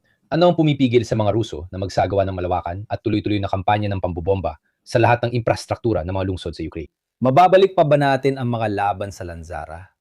Tignan mo ang dami ng casualty ng mga Ruso. Yung mga naglakas loob na lumabas sa saklaw ng proteksyon ng sarili nilang depensang panghimpapawid kasi laging magkatuwang ang mga Ruso. Ang kanilang puwersang panghimpapawid ay palaging kumikilos sa loob ng proteksyon ng kanilang depensang panghimpapawid. At hindi ito gumana. Ang mga helicopter bilang halimbawa, halos hindi na ginagamit kasi sobrang vulnerable ng mga helicopter. Ang digmaan sa Vietnam ay digmaan ng mga helikopter gamit ang sasakyan para dalhin ka sa gitna ng kawalan at iwan ka ron. Nang malaking bilang ng mga armadong tauhan, ito ang digmaan ng mga helikopter. Ito ang panahon na parang ang helicopter ay isang mamahaling sasakyan, mahirap gawin, mahirap sanayin ng mga tao, napakasensitibo, nangangailangan ng maraming maintenance at napakakumplikado. Naririnig ang pagkawala ng helikopter. Ang huling bilang ay nasa pagitan ng 300 at 30 at 350 na helikopter. Ilang helikopter ang nasa serbisyo ng Italia? Kasama na ang mga pang-rescue, umabot sa unang 300. Kahit idagdag mo pa ang mga helikopter ng bumbero para lang magbigay ng ideya. At lahat ng iyon ay mga helikopter na mataas ang kalidad. Marami doon. Tama lang itanong kung bakit hindi pa nila ginagamit ang mga bomber at bakit hindi pa sila nagbubomba. Ginagawa nila ang pambobomba sa abot ng kanilang makakaya. Mga bomber na sa isang kiyat na taas ay naglalabas ng mga ginagabayang bomba, hindi basta bumabagsak na bomba. Ang tanging bagay na maaari mong gawin ang ideya ng pambobomba sa Hanoi, ang pambobomba sa Hanoi gamit ang mga B-52 sa ibabaw ng Hanoi na binubuksan ng pinto at bumabagsak ang mga bomba, hindi mo na yon magagawa ngayon. Kung ganoon, sulit pa bang panatilihin ang mga B-52 sa palagay mo? Bukod sa kulang sila sa strategic bombers, may usapan pa. Karaniwan, ginagawa ang strategic at missile campaigns sa simula ng digmaan para agad ma-knockout ang kalaban. Hindi nakuha ng mga Ruso ang missile capability ng mga Amerikano na kayang mag-knockout ng kalaban. Napagtanto nila ito dahil na rin sa kakulangan ng satellite coverage. May iba't ibang ulat tungkol sa simula ng digmaan, kung paano itinago at inilipat ng mga Ukrainian ang kanilang mga kagamitan. Hindi nasira o nahanap ng mga Ruso lahat ng anti-aircraft ng Ukraine. May mga dramatic na video pa. Isang piloto ng Ukrainian ang sumakay sa kanyang MiG-29 2 minuto bago dumating ang mga misil para lang magbigay ng ideya. Nailigtas pa rin nila ang kanila, hindi na muling nakontrol ng mga Ruso, pero hindi rin talaga nila ito nakuha sa kasaysayan. Wala silang sapat na tanker fleet para sa estratehikong kampanya. Kaunti lang din ang pang-refuel nila sa ere kahit malapit lang ang distansya. Wala silang maraming eroplano na kaya magpakawala ng mga misil. Pwede mong gamitin ang MiG-31, pwede mong gamitin ang Tupolev, pero hindi ito kasing laki ng mga Amerikano na noong Gulf War ay nagpapakawala ng 800 misil sa isang araw. Pero ang mga eroplano ay nangangailangan ng mga infrastruktura, kailangan nila ng mga paliparan, kailangan nila ng mga runway, kailangan nila ng radar, kailangan nila ng mga serbisyong sumusuporta sa paglipad, at kailangan nila ng maraming bagay na nasa lupa at nakapirmi sa lupa. Ibig sabihin, ikumpara mo sa isang drone na kailangan lang ng 100 metro ng kalsada sa harap ng tindahan ng sigarilyo. Ang aeronautica ay kailangan ng runway at may tamang proseso. Pero pwede ring paliparin ang ilang sasakyang panghimpapawid sa damuhan kung tutuusin. May ilang eroplano tulad ng amin na sensitibo at nangangailangan ng tamang runway at proseso dahil kailangan itong gawin sa partikular na paraan. Parang ganito, ito ay isa pang pagsasanay. Ang mga Amerikano na patuloy na umaasa at tama lang naman sa konbensyonal na lakas panghimpapawid bilang sandatang pandigma ay nakikita ngayon sa Iran na hindi nila naaabot ang kanilang mga layunin. Dahil simple lang, nagpasya ang Iran na hindi tanggapin ang uri ng digmaan na iniaalok ng mga Amerikano, kundi lumaban gamit ang ibang paraan, mga drone at mga misil. Kung gusto mong siray ng kampo ng Pasdaram ko, sige. Alam ko naman na kung bubumbahin mo yon, wala na ako roon. Umalis na ako. Iyong eroplano. Putsa, nandun ang eroplano nung 82. Sabihin na nating mas nakapirme ang hukbo ng Iraq at Kenya. Maging ang paraan nila ng pakikipaglaban ay talagang makaluma pa, inilibing pa nila ang mga tangke. Ngayon, pati Iran, na naranasan din ang matinding pambubomba. Dahandang Tomahawk para lang magbigay ng idea. Bukod pa sa lahat ng inihulog, mga guided na bomba at iba pa, sa huli ay nanatili pa rin gumagana. At hindi naman ito ang pinaka-advanced na hukbong sandataan sa mundo. Medyo nawawala na ang mga estratehikong kampanya ng pambubomba. Sige na nga. Hindi, ikaw pa ang talo. Kasi ngayon, kapag may nagsasabing may nahanap silang tira-tirang 2025 o serial number, ibig sabihin ginagamit mo na yung mga kagagawa lang kahapon ng umaga. Ngayon, ang pangalawang punto ay kung kaya kong sabayan ang ganitong konsumo para sa ganitong resulta at pareho rin ito sa mga Ruso. Che produco missili. Ma che Ibig sabihin mga misil, tama, pareho lang yan. Sinabi niya na nagawa niyang maneutralize. At ito ay mga pangunahing tanong tungkol sa uri ng digmaan. Kung itinuturing ang digmaan bilang isang kasangkapan para mabilis na baguhin ang isang sitwasyon. Uulitin ko, ang digmaan ay hindi ginawa para sirain ang mga bagay at pumatay ng mga tao. Hindi ganoon ang layunin nito. Ginagawa ito para magtakda ng mga kondisyon para mabilis na baguhin ang mga kalagayan. Pagkatapos, ginagawa ito sa ganong paraan. Kung hindi mo kaya gamit ang paraan na isip natin ngayon, meron tayong halimbawa ng Iran, meron tayong halimbawa ng Ukraine. Ang tanong ay, ano ang uri ng lakas na magiging epektibo para makamit ang mga layunin ng digmaan, ibig sabihin ay baguhin ang sitwasyon. Kung kailangan kong panatilihin ang aircraft carrier ko 8 daang kilometro mula sa baybay ng Iran dahil maaring mapinsala ito ng Iran. Ibig sabihin, maaari nila itong mapinsala. Wala akong kalayaan na gawin ang gusto ko. Iyon ang halaga ng aircraft carrier. Nakakarating ito kung saan ko gusto kasama ang mga eroplano nito. Simulan natin, kita nyo, marami silang ginagawa at hindi ko pa nga nabanggit si Palantir Ng artificial intelligence na ginagamit para sa targeting na isa na iyong ganap na ibang universo. At gayong paman, napakahalagang bahagi ito ng nararanasan natin ngayon. Isa itong panahon ng transisyon. Baka naman OA na ako. Exaggeration, pero para itong pandating ng pulbura sa mga labanan noong 16 na siglo nang pumalit ang arkebus sa pika. May mga sandata at mga pormasyon na nagsisimula ng mawala ng saysay at ang ilang paraan ng pakikipaglaban ay hindi na epektibo. Hindi na mahalaga kung magkano ang gastos, ang paggawa ng mga kastilyo ay hindi na rin ganoon kahalaga kahit gaano pa ito kamahal. Panahon na sigurong pag-isipan kung paano dapat maging ang hukbo at sandatang lakas para may pag-asang lumaban sa digmaan ng maayos. adeguato. Larangan ng labanan na yun. Kawili-wiling, bahagi ito. Bago tayo lumipat sa ikalawang bahagi, mabilisang pagtingin muna sa mga nangyayari mula sa pananaw sa larangan. Para mapanood ko ang American premiere, gumagamit ako ng VPN. Kaya napapanood ko ang premiere na hindi ako lumalabas na taga-Italia. Doon, lumalabas ito mga 2:00 ng madaling araw para sa atin, habang sa atin, dumarating ito 3 araw o 1 linggo pagkatapos. Kaya tulad ng nakikita ninyo, marami itong gamit. Sige, magpatuloy tayo sa paksa. Salamat sa suporta ninyo sa channel. Makikita ang code sa chat, description at comment. Mabilis ang buod ng mga nangyayari kasi hindi naman marami ang nangyayari tulad ng sabi natin. Halos tumigil lahat na nakakabahala. Minsan may nababasa kang tulad ng 20,000 Ruso para sa susunod na opensiba. 20,000 biro lang yan, wala kang magagawa dyan. Walang malalaking galaw. Sa lugar ng Sumy, tuloy pa rin ang labanan.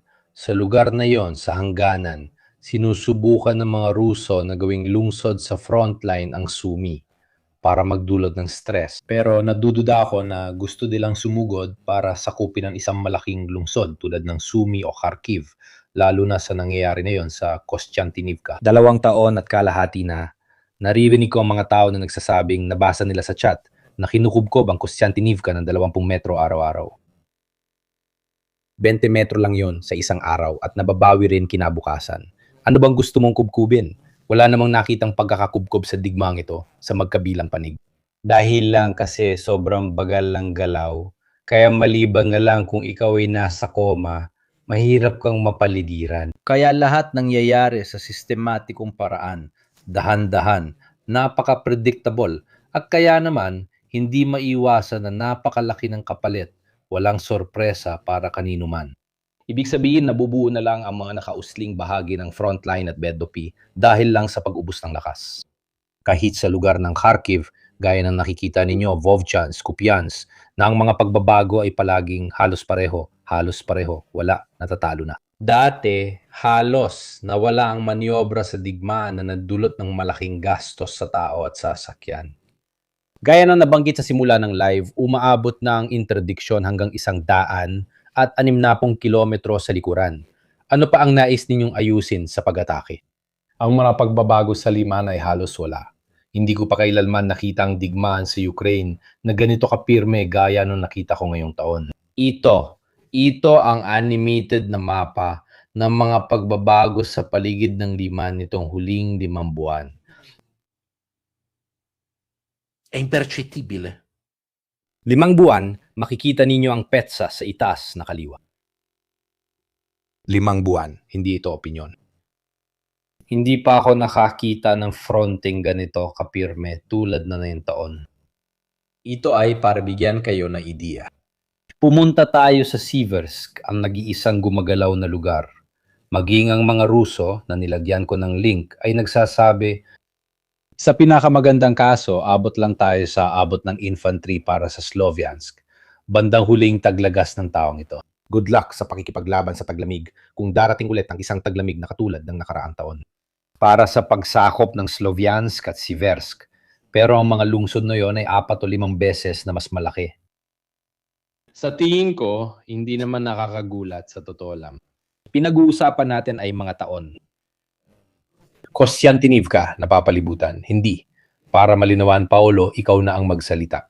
Ano ang tawag sa isang lungsod na halos napapaligiran? Dapat naputol mo ng halos lahat ng daanan ng supply, kahit sa 3 panig. Sa totoo lang, hindi kontrolado ng mga Ruso ang daanan ng supply sa likod, pati na rin sa mga gilid. Maari kong banggitin ang teorya na meron kami. Nakasaad dun na ang labanan sa mga pamayanan ay dapat iwasan na parang salot. Ayan. Dahil hindi naman talaga yon ang eksaktong termino. Pero ang mga pamayanan ay dapat lampasan at hanapin ang kalaban sa labas, hindi sa loob ng mga yon. Sabi niya, ang labanan sa mga pamayanan ay nagpapalansag ng pormasyon, nagpapahirap sa koordinasyon at mabigat sa logistika. Napakalaki ng konsumo ng bala, malaki rin ang konsumo ng gasolina. Isang bagay ito na hindi mo dapat pasukin.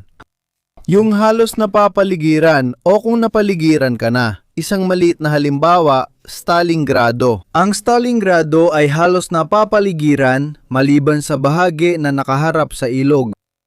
Yun lang ang meron sila habang hindi pa nagyayelo ang ilog bangka. Nang nagyelo na ang ilog, sled na ang gamit at nagbigay daan ito para makatanggap ang lungsod ng kaunti pero kahit papaano ay may natatanggap pa rin. Gaya ng Leningrado na napalibutan, tanging Agri lang ang nakakadaan mula sa Agri. Sa Stalingrado, ganon din ang nangyari. Kahit napalibutan, hindi ito nawala dahil may dumadaan pa rin. Pero kailangan isaalang-alang ang mga drone. Sa pagharang ng mga drone at isang daan ng supply, na yon ay nagko-concentrate silang umaligid sa totoo lang. Dito, makikita mo ang lahat ng sistema ng lawa. Sa bandang huli, makitid talaga ang lugar, lalo na kung titingnan ng ilog na naghahati sa gitna. Tungkol sa Stalingrado, di ba? 2 bahagi, kahit ilang metro lang ang lapad ng ilog. Hindi naman ito mahirap tawirin, di ba? Hindi ito ang Volga. Pero dahil sa drones, kailangan na itong isama sa plano. Para mga paratrooper na rin ang drones na yon. May elemento na bigla na lang lilitaw, di ba? Sa likod mo, maaring magdulot ng problema. 2 taon na rin silang nasa harap ng Kostiantynivka. Ibig sabihin dito, paminsan-minsan may mga geolocation ng ilang sundalo na medyo mas malalim, medyo mas... pero abutin sila ng buong taon para dito kung ganitong takbo. Hindi ako naniniwala sa malalaking galaw o pagbabago. Sinusubukan nilang kumilos nang hindi tuluyang pinuputol ang lungsod. Mas para lang subukan nilang palibutan sa gilid. Bukod pa dyan, pansinin mo rin kung paanong itsura ng lupa. Hindi madaling lusubin ang Kostiantynivka mula sa gilid na ito dahil halos papasok ka sa isang lambak habang ang Kostiantynivka ay nasa mas mataas na lugar. Salamat. May ganitong elemento rin dito. Matagal nang pinaglalabanan ng Kostiantynivka. Mahalaga ito para makalapit sa Kramatorsk at Sloviansk, pero hindi ito ang kabuuang labanan. At sa totoo lang, habang lumilipas ang panahon, mas lalo talagang bumabagal ang lahat. Naalala nyo ba ang Pokrovsk? Gaano katagal bago nila nakuha yon? Parang araw-araw sinasabing makukuha na, kung nakuha na ba o hindi pa. 90% o 80%. Sa tingin ko, lampas sa pananaw militar ito dahil pareho lang ang operasyon nila nitong 2 taon. Kailangan nating tingnan na parang wala na talaga sa kanilang dalawa ang gustong isugal pa ang buhay ng tao. Ibig sabihin may kalamangan ng mga Ukranyano dahil kailangan lang nilang panatilihin ang linya. May layunin ang mga Ruso na dapat makamit, kahit Kramatorsk at Sloviansk, kung gusto nilang tapusin ito, kahit para sa sarili nilang kwento. Pero wala talagang gustong gumastos ng ganun kalaki gaya ng ginawa noong 2024-25 para lang makuha ang ilang pinakamababang resulta. Kaya naniniwala ko na habang mas ipinagkakatiwala sa mga drone, mas konti ang kakayahan na makuha at mapanatili ang mga posisyon. At ito ang kabalintunaan. Tumataas ang kakayahan, naggambalain ang kalaban, pero namamatay ang kakayahan sa pagtipon, kakayahan sa sorpresa, at kakayahan sa pagpapanatili ng mga posisyon. Yun ang ginagawa ng isang makabagong hukbo Na isang kinakailangang kondisyon. Ang sorpresa, ang konsentrasyon ng puwersa, ang pagtitipid ng puwersa ay mga prinsipyo ng sining ng digmaan na dati ay nilalabanan gamit ang pagmamanman, pagsisiyasat at mga aerial na litrato. Pero kapag may real-time na pananaw ka, kahit ng sundalong pupunta sa banyo, hindi mo na pwedeng isipin na. Ang tanging pagpipilian mo ay gumawa ng lakas na kahit makita pa nila ako, wala akong pakialam. Magpalabis tayo sandali. Kung kaya ng mga Ruso, may 35,000 tangke, nakita mo ba? Oo, masaya ako. Handa na, simulan na, alis na. Walang may ganitong kakayahan o lakas dito. At least sa ganitong uri ng labanan. Mananatili pa rin itong totoo kapag pumili ka ng kalaban na wala. Ang suporta ng isang superpower sa likod niya. Kaya wala siyang satellite network, wala siyang ganitong mga kakayahan, dun mo pa rin magagawa ang lahat sa tradisyonal na paraan.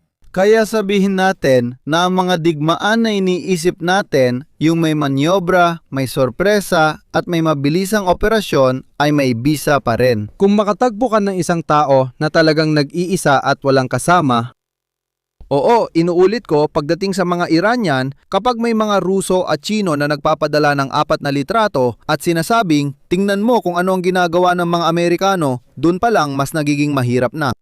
Nagagawa ng Israel na yon kasama ang Lebanon na wala namang nagbibigay sa kanila ng kahit ano, wala ring hukbong sandatahan na sa totoo lang ay nagtatanggol sa kanila. pero ano ang mangyayari kapag ang kalaban mo ay mas mahina sa pangkalahatan pero talagang matindi pa rin? At higit sa lahat, hindi siya nag-iisa. anong digmaan ang gagawin mo? Pwede kang magkaroon ng dalawa para sa mahina, isa sa hukbo at isa pa sa napakahirap na digmaan. Kaya mo ba ito? Ito ang mga tanong na medyo magaspang kung itinatanong sa'yo, pero ito rin ang kailangang itanong kapag dapat magdesisyon. Isang patakarang industrial at modelo ng depensa, pati paraan ng pagre-recruit, mga paksang tinatalakay ngayon sa buong Europa. Ano ang dapat nating gawin? Sino ba ang dapat nating sisihin? Ibig sabihin sa huli para sa mga Ukranyano, ayos na rin na mapanatili lang ang ganitong tunggalian. Tingnan mo, Mauro Morteta, hindi ba? Sabi ni Mauro, 3-3-3-6. Ibig sabihin ba, ang susunod na digmaan ay magsisimula sa pag-atake sa mga satellite? Kung may kakayahan ka, bakit hindi? Maaring yon ang tamang simula, ang pagbulag, babalik ka sa pagkakaroon ng sorpresa. Pero ang tanong ay, sino ba ang may kakayahang umatake sa isang satellite? Sa totoo lang, lahat ng, halimbawa lang, pero matalino ang tanong, tama lang. Tama, kung gusto kong muling makaranas ng kaunting kalayaan, kailangan kong makaalis sa sitwasyong kahit pag-ihi ko sa ilalim ng puno, nakikita pa rin ako. Ito rin ang problemang palagi kong binabanggit. Maganda na may doktrinang multi-domain warfare na nakatuon sa pagpapadala ng impormasyon sa iba't ibang sistema ng armas. Problema kung parang piramide ang daluyan at lahat dumadaan sa satellite, kapag nawala ito, wala ka nang magagawa. Hindi mo na makokoordina ang tangke sa drone, sa HIMARS at iba pa. Mag-ingat kapag sinentralisa ang mga bagay dahil ang sentral na punto ng komunikasyon, ang iisang puntong dinadaanan ng lahat ng koneksyon, nagdudulot ng malaking gulo. Grabe. Samantala, ito ang video ng Kostiantynivka. Ito ang 2026 ng Kostiantynivka. Makikita nyo naman mismo na wala namang nangyayari. Lahat mabagal ang takbo. Na naniniwala ako mapapatuloy sila gaya ng ginagawa nila ngayon, sinusubukang makarating sa Slovensk at Kramatorsk. At tapusin na lang doon kahit na may kapalit nang hindi nagmumobilisa ng marami pang tao ng malalaking grupo. Maring basta na lang nilang bitawan ng ibang operasyon o bawasan ang aktibidad sa ibang mga front. Wala nang iba pa para tapusin kahit man lang doon sa mga layunin na itinakda nila. Naniniwala ako na masabi nilang nakuha na nila ang buong Donbas, Lugansk at Donetsk mula sa kanilang panloob na pananaw. Ito na siguro ang pinakamababang baraha para may maipakitang tagumpay sa loob ng bansa, di ba? Kasi dati ang kwento ay tungkol sa paglaya ng mga makarusong nagsasalita ng Ruso, mga tagahanga ng Russia o kung ano man ang gusto mong itawag sa kanila. At kulang pa yon. Kulang na lang ito. Halos ito na lang ang kailangan nila para magkaroon ng isang dahilan para umalis, para bigyan kayo ng... Pero hindi si Trump ang nagdedeklara ng tagumpay at umaalis. Nagdedeklara siya ng 27 na tagumpay at umaalis. Walang ganong estilo si Putin. Dito, kailangan nating kilalanin na isa siyang lalaki ng ibang panahon dahil sinasabi ko na sang-ayon ako sa pagpili ng pagbibigay sa inyo ng mga estratehikong layunin, pero meron siya noon. At inulit niya, ako ang nagpasimula ng lahat ng kaguluhang ito para makamit ang mga estratehikong layunin na itinakda ko para sa sarili ko. Hindi ko pa idedeklara ang tagumpay hanggat wala pa yon. Alam niyang hindi niya kayang ideklara ang tagumpay tulad ni Trump, isang tagumpay na hindi naman totoo. Dahil kung may isang bagay na talagang nakamamatay para sa isang leader ng Rusya, yon ay ang matalo sa isang digmaan. Mapapansin ninyo, kung sino man ang matalo sa digmaan sa Rusya ay nagkakaroon ng napakasamang kinahinatnan, kahit sino pa siya. Kahit nung panahon ng Soviet, Kung nagkaroon ng revolusyon o pananakop sa Afghanistan. kung nagwagi sila sa Afghanistan, tiyak mas tumagal ang kanilang kapangyarihan. Siguro, pero pag natalo ka, di ka nila mapapatawad. Isang sistemang Ruso, kailangan mo itong maintindihan. Ilang gusto mo, basta manalo tayo. Kasi kung magsasakripisyo tayo ng ganito kalaki, tapos matatalo pa rin tayo. Binanggit mo ang digmaan sa Afghanistan. Interesante ito kasi kung isasama natin ang mga numero tungkol sa mga nawalang sundalo ng Russia, sabihin na natin 300,000 lang. Kaya mas mababa pa tayo kaysa sa mga sinasabi ng iba. Pero kahit ganon, mga 20 beses pa rin yon kaysa sa nangyari sa Afghanistan. Kung hindi ako nagkakamali, mga 1,511.000 yon, parang ganon. para lang magbigay ng idea. Ang Afghanistan. Tumagal din ito. Matagal din ito at may kabuuang puwersa kaming gerilya. Hindi ito organisadong militar gaya ng hukbong Ukrainyano. Hindi sila kung sinu-sinong amateur lang. Kumpleto sila sa lahat ng tungkulin ng hukbo. Tapos, higit kumulang. Doon, gaya ng nakita ninyo. Isama rin natin ang Afghanistan kasama ang Unyong Sobyet. Hate sa digmaan ngayon, ang demokratikasyon ng mga armas, ibig sabihin ang posibilidad na magkaroon ng mahahalaga at mapagpasyang armas kahit sa mababang antas ay lubos na binabago ito. Nakakagawa ng drone ng isang Afghan, nakakagawa rin ng drone ng Hezbollah. Kaya ito talaga ang ilang mga mapagpasyang armas na dati ay nasa kamay lang ng may kakayahan. Sa kasaysayan ng digmaan, ito ay isang. Sa kasaysayan ng digmaan, oo, mga Ingles sa gitna ng Afrika at sila ay mayroong metrelyesa at nandoon ang mga Zulu na may sibat. At ganon na yon. Ngayon, may natatanong, bakit hindi nila napagtatanto ng digmaan? Hindi mo makukuha sa digmaan na ito ang gusto mo. Ito rin ang dahilan kung bakit alam ng Alemanya noong 1917 at 17 hanggang 18 na hindi sila mananalo. Ngunit miliwin lang pa rin nila ang sarili na kaya nilang makalika ng isang breakthrough, isang makasaysayang pagbabago. Noong 1918 at 18 malinaw na wala ka nang mapupuntahan. May problema na sila sa ekonomiya at pagkain sa Alemanya noong unang digmaang pandaigdig. Pero tuloy pa rin dahil hindi maiwasan kung hindi mo makuha ang pinaka-basic na layunin, hindi mo rin alam paano ka makakalusot. Sa loob ng bansa, paano mo ipapaliwanag ang mga sakripisyo, pagkamatay, kakulangan, at pagtaas ng mga gastusin? Si Nebulina, hindi ako, si Nebulina na namamahala sa Bangko Sentral ng Rusya ang nagsabi niya. Kulang pa rin tayo sa manggagawa kahit naabot na ang pinakamataas na antas ng empleyo. Para suportahan ang pagsisikap sa digmaan, kinukuha rin nila sa mga pabrika kaya sinusubukan din nilang mag-recruit doon. Konflikto. Na yon ay umabot na ito sa sagad na kapasidad ng produksyon. Hindi may iwasan pagkatapos nagsisimula ng bumaba ang dami ng taong magagamit. Lalo na noong 2023, ang pagkabigo ng opensiba ng Ukraine ay nagdulot sa maraming Ruso na tanggapin ang alok na trabaho dahil inisip nila, sige, matatapos na ito ngayon.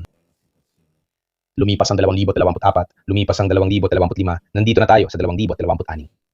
Sabihin na natin ang alok na trabaho, kahit na patuloy nilang pinapataas, ay hindi naman talaga ganun kaakit-akit. Isipin mo na lang na baka abutin ka ng 2 taon ng digmaan at ang tsansa mong mabuhay ay nagiging sobrang ba. Para lang magbigay ng ideya, mga 60% ng mga pumipirma ng kontrata ay hindi umaabot ng 6 na buwan.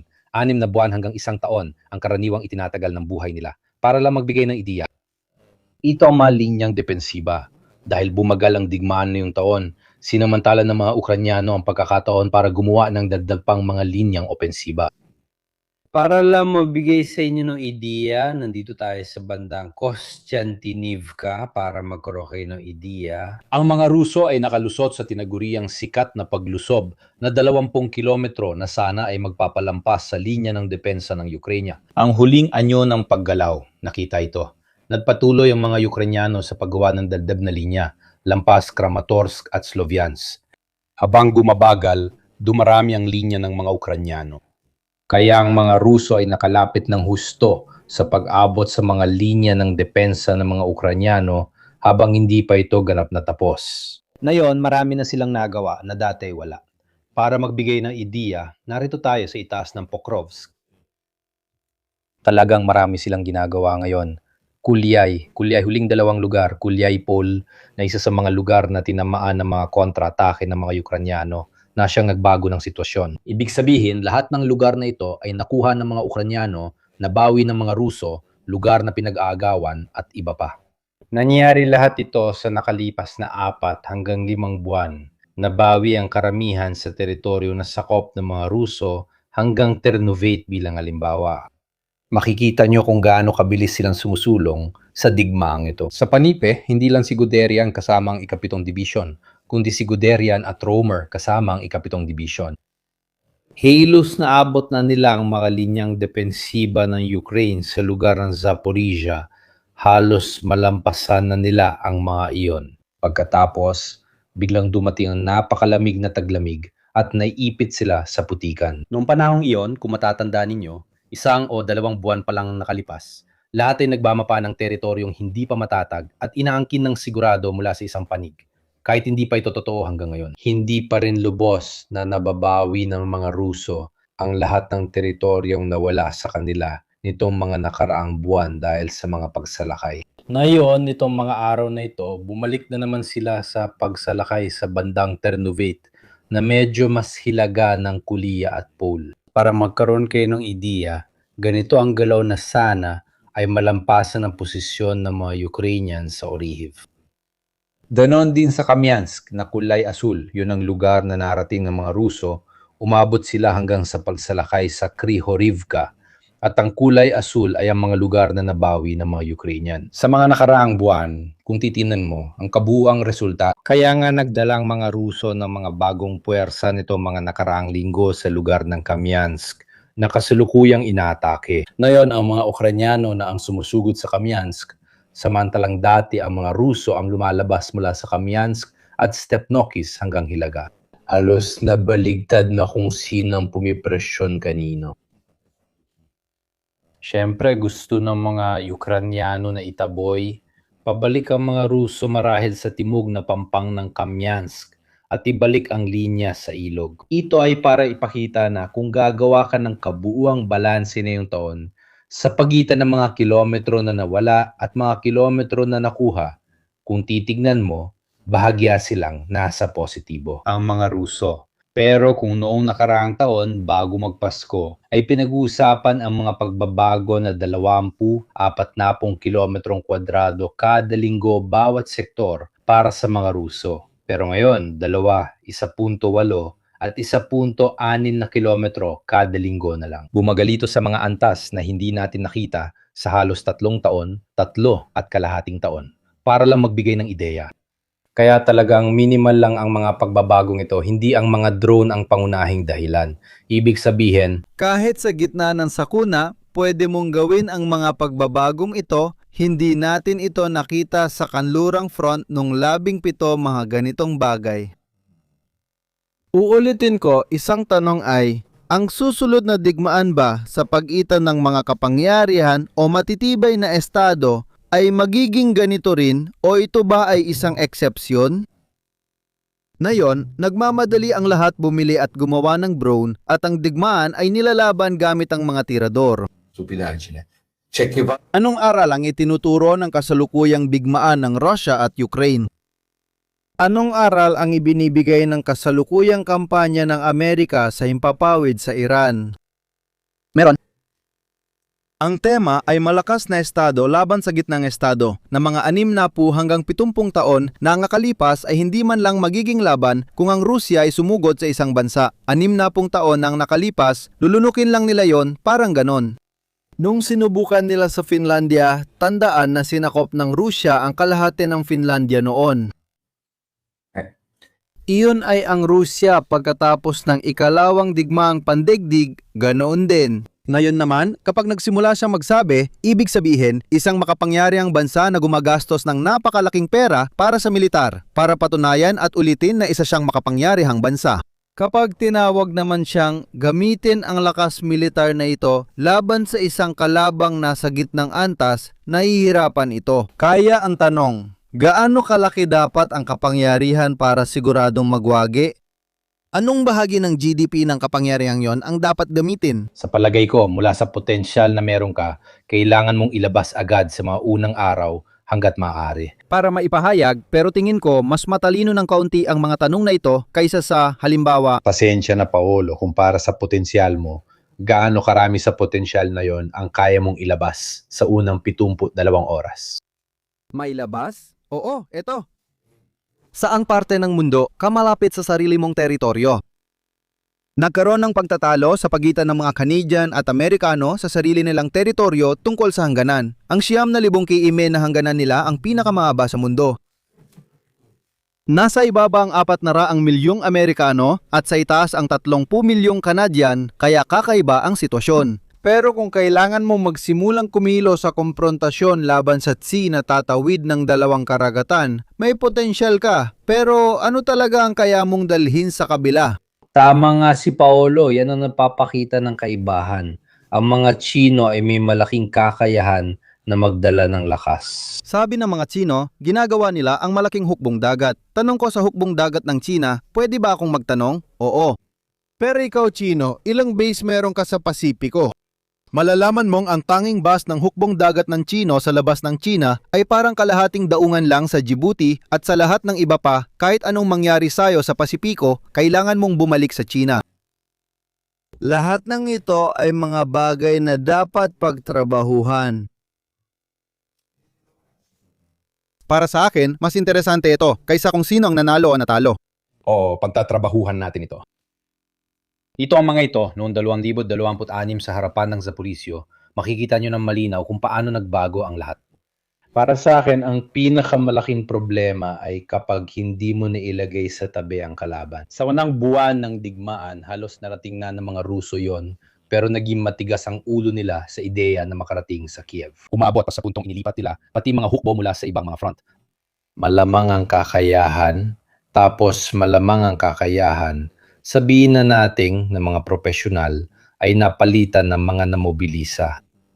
Mawawalan ka ng malaking kakayahan sa koordinadong operasyon. At ang mga drone ay naging halos napakahalaga na sa paggawa ng lahat mula sa pagmamanman, pag-atake, hanggang sa pagharang. Kahit na meron kang pinakamagagandang tangke, yung pinakamagagandang tangke sa buong mundo, kunyari, yung pinakamagagandang tangke ng Amerika, kung maglalagay ka ng isang dibisyon ng mga Amerikanong tangke sa Ukraine, at sa kabila naman ay may mga Ukrainian na handa gamit ang mga drone, magkakaroon ka ng malaking pagkakataon. Naniniwala akong pareho lang ang mangyayari kahit wala ang ibang puwersa at talagang wala ang mga Ruso. Ng taktikal na lakas pang himpapawid, yung dominasyon sa himpapawid. Gumagalaw sila at maraming nagtatanong, pero bakit hindi sila sumusuot? Sa totoo lang, gumagalaw lang sila kung saan may anti-aircraft at ligtas sila roon. Kadalasang gumagamit ng glide bomb ang Rusya, inihuhulog mula 60, 80 o 100 kilometro ang layo. Labas din sila sa abot ng mga anti-aircraft ng Ukraine na nakapwesto sa mga permanenteng posisyon. Ibig sabihin, kung merong column ng Ukraine na sumusulong, hindi mo magagamit ang ganung uri ng abyasyon para salakayin ang column na yon. Habang lumilipad ang glide bomb ng 60 hanggang 70 kilometro, umuusad na ng 1 kilometro ang kulum, kaya bihira na itong tumama. Halos wala na rin itong tactical na gamit. Dati natin nakikita ito sa mga helicopter, pero nagdanas sila ng mabibigat na kaswalti. Kalaunan, nakakita tayo ng helicopter na nagpapaputok ng rocket. Balistica, no? Da chilometri. Hindi eksakto, hanggang sa halos mawala na ang paggamit ng helicopter. Maliban na lang sa napakabirang mga pagkakataon. Kaya hindi napatunay ang iyon ang tamang plataforma. Habang nung unang digmaang pandigdig, ang mga minahan, mga trinsera at artilyerya ang pumigil sa mga pagsalakay ng mga sundalo. Kaya dumating ang mga tangke para mabago ang sitwasyon. Ayan, magandang halimbawa ang mga tangke. Noon ay parang drone na yon. Lumabas ang mga tangke noong 1912. Kung tinanong mo noon ang opisyal ng infantry na iguhit ang tangke, sasabihin niya, ano ba ang gagawin ko? Noong 1918 lahat ay nagkaroon ng karanasan sa isang bagay na may makina na sumisira sa mga bakod at mukhang gumagana. Pagkatapos noon, pinag-isipan nila ito ng mga 10 hanggang 15 taon at dumating ang mga tangke ng ikalawang digmaang pandaigdig. Nayon ang drone. Noong dekada 1900, naraan 2,000 at 10 ang mga unang gumamit ng mga drone ay ang mga Israeli. Isipin ninyo, bilang pagmamanman para sa isa sa kanilang mga digmaan sa hilaga ng Libano at patungo sa Syria. Ang ideya ng murang kagamitan na eksakto at madaling gamitin, na kaunting oras lang ang kailangan para sanayin ng mga tao at napoprotektahan nito ang mga tao. Dahil mahirap barilin ang nag-operate ng drone, hindi naman yon karaniwan. Nasa tingin ko, Paulo, nakita natin ang drone sa anyo nito. Kumbaga parang yung tangke nung lumitaw ito noong 1917 at 17 hanggang 18. Sa palagay ko, iba ng henerasyon ang makikita sa susunod na digmaan. May papel sila, maabot ng drone ang pinakamataas nitong antas, at siguradong magkakaroon ng panlaban dito. Hindi dapat pumasok sa pagbagsak sa huli sa mga taong 30 to 40. Hindi ang sandata ang batayan ng lahat. Oo, naimbento ang tangke. Sobrang na-develop ang tangke. May labanan ng estado. Tagumpay ng tangke. Diyos ko, paano ba ito? Diyos ko, paano ba ito? Gumagawa sila ng mga kanyon na panlaban sa tangke. Tapos, gumagawa ng mga missile na kontra-tangke at nagsisimula ng maging mas mahirap mag-operate gamit ang tangke. Ganun din ang mangyayari sa drone. May drone, tapos drone na kontra-drone hanggang sa pati drone ay malululun din sa rehiyon. Normal ito, pero malaki ang epekto nito sa labanan at mga teknik sa pakikipaglaban. Nakakalungkot para sa mga sanay sa labanan bago mag-drone dahil kailangan nilang matutong lumaban sa bagong paraan ngayon. Isipin ninyo ang desisyong kailangan ngayon. Ang malinaw lang, naintindihan na rin ng mga Ruso ay ang paggawa ng maliliit na infantry units talagang kakaunti lang, 5, 6, 8, 10 katao. Hindi dating isinasaalang-alang ang antas ng otonomiya sa desisyon ng pamumuno na ibinibigay sa 5, 8 katao. Isang squad ito. Sa klasikong teorya, korporal dapat ang mamumuno. Pero ano pa ang gagawin ng tenyente, kapitan, mayor o tenyente koronel kung korporal ang nauna sa labanan? Baka kailangan ng kapitan para mamuno sa 10 tao. Kapitan na may kakayahan. Pero ang karanasan, ibig sabihin ang pananaw sa larangan ng labanan. Mga di komisyonadong opisyal na yon. Mga dikomisyonadong opisyal at anong uri? Otonomiya? Anong paghahanda? Napakalalaki ng mga tanong na itinatanong at sigurado ako na tungkol sa mga bagay na ito ay pinag-aaralan na. Pero alam ko rin na kahit gaano mo papag-aralan, palaging may dalawang opsyon, isa puti at isa itim. At kapag nagkamali ka ng pagpili, sayang ang pera at oras. At dalawa lang ang opsyon, pareho namang tama, parehong ang puti at ang itim. May ebidensya na gumagana ang mga bagay, may ebidensya rin na hindi na gumagana ang mga lumang bagay. Iyon lang. Yung mga bago, hindi pa sigurado. Sige mga Ginoo, nasabi na natin lahat kaya maraming salamat kay General Paolo Capitini. Inaanyayahan ko kayong bumalik sa ika-15. Kasama ko si Diego Bati para talakayin ito. Mexico. Aya ikukwento natin ang talumpati ng ang ugnayan sa Amerika. Kaya sa pananaw ng pagpapalaganap ng kaalaman, pagdating sa mga bansa sa Latin America, Central America, Amerika at iba pa, tala tungkol sa Mexico, marami talagang bagay na dapat pag-usapan, pati na yung mabibigat. Kaya salamat sa lahat at magandang gabi. Magandang gabi.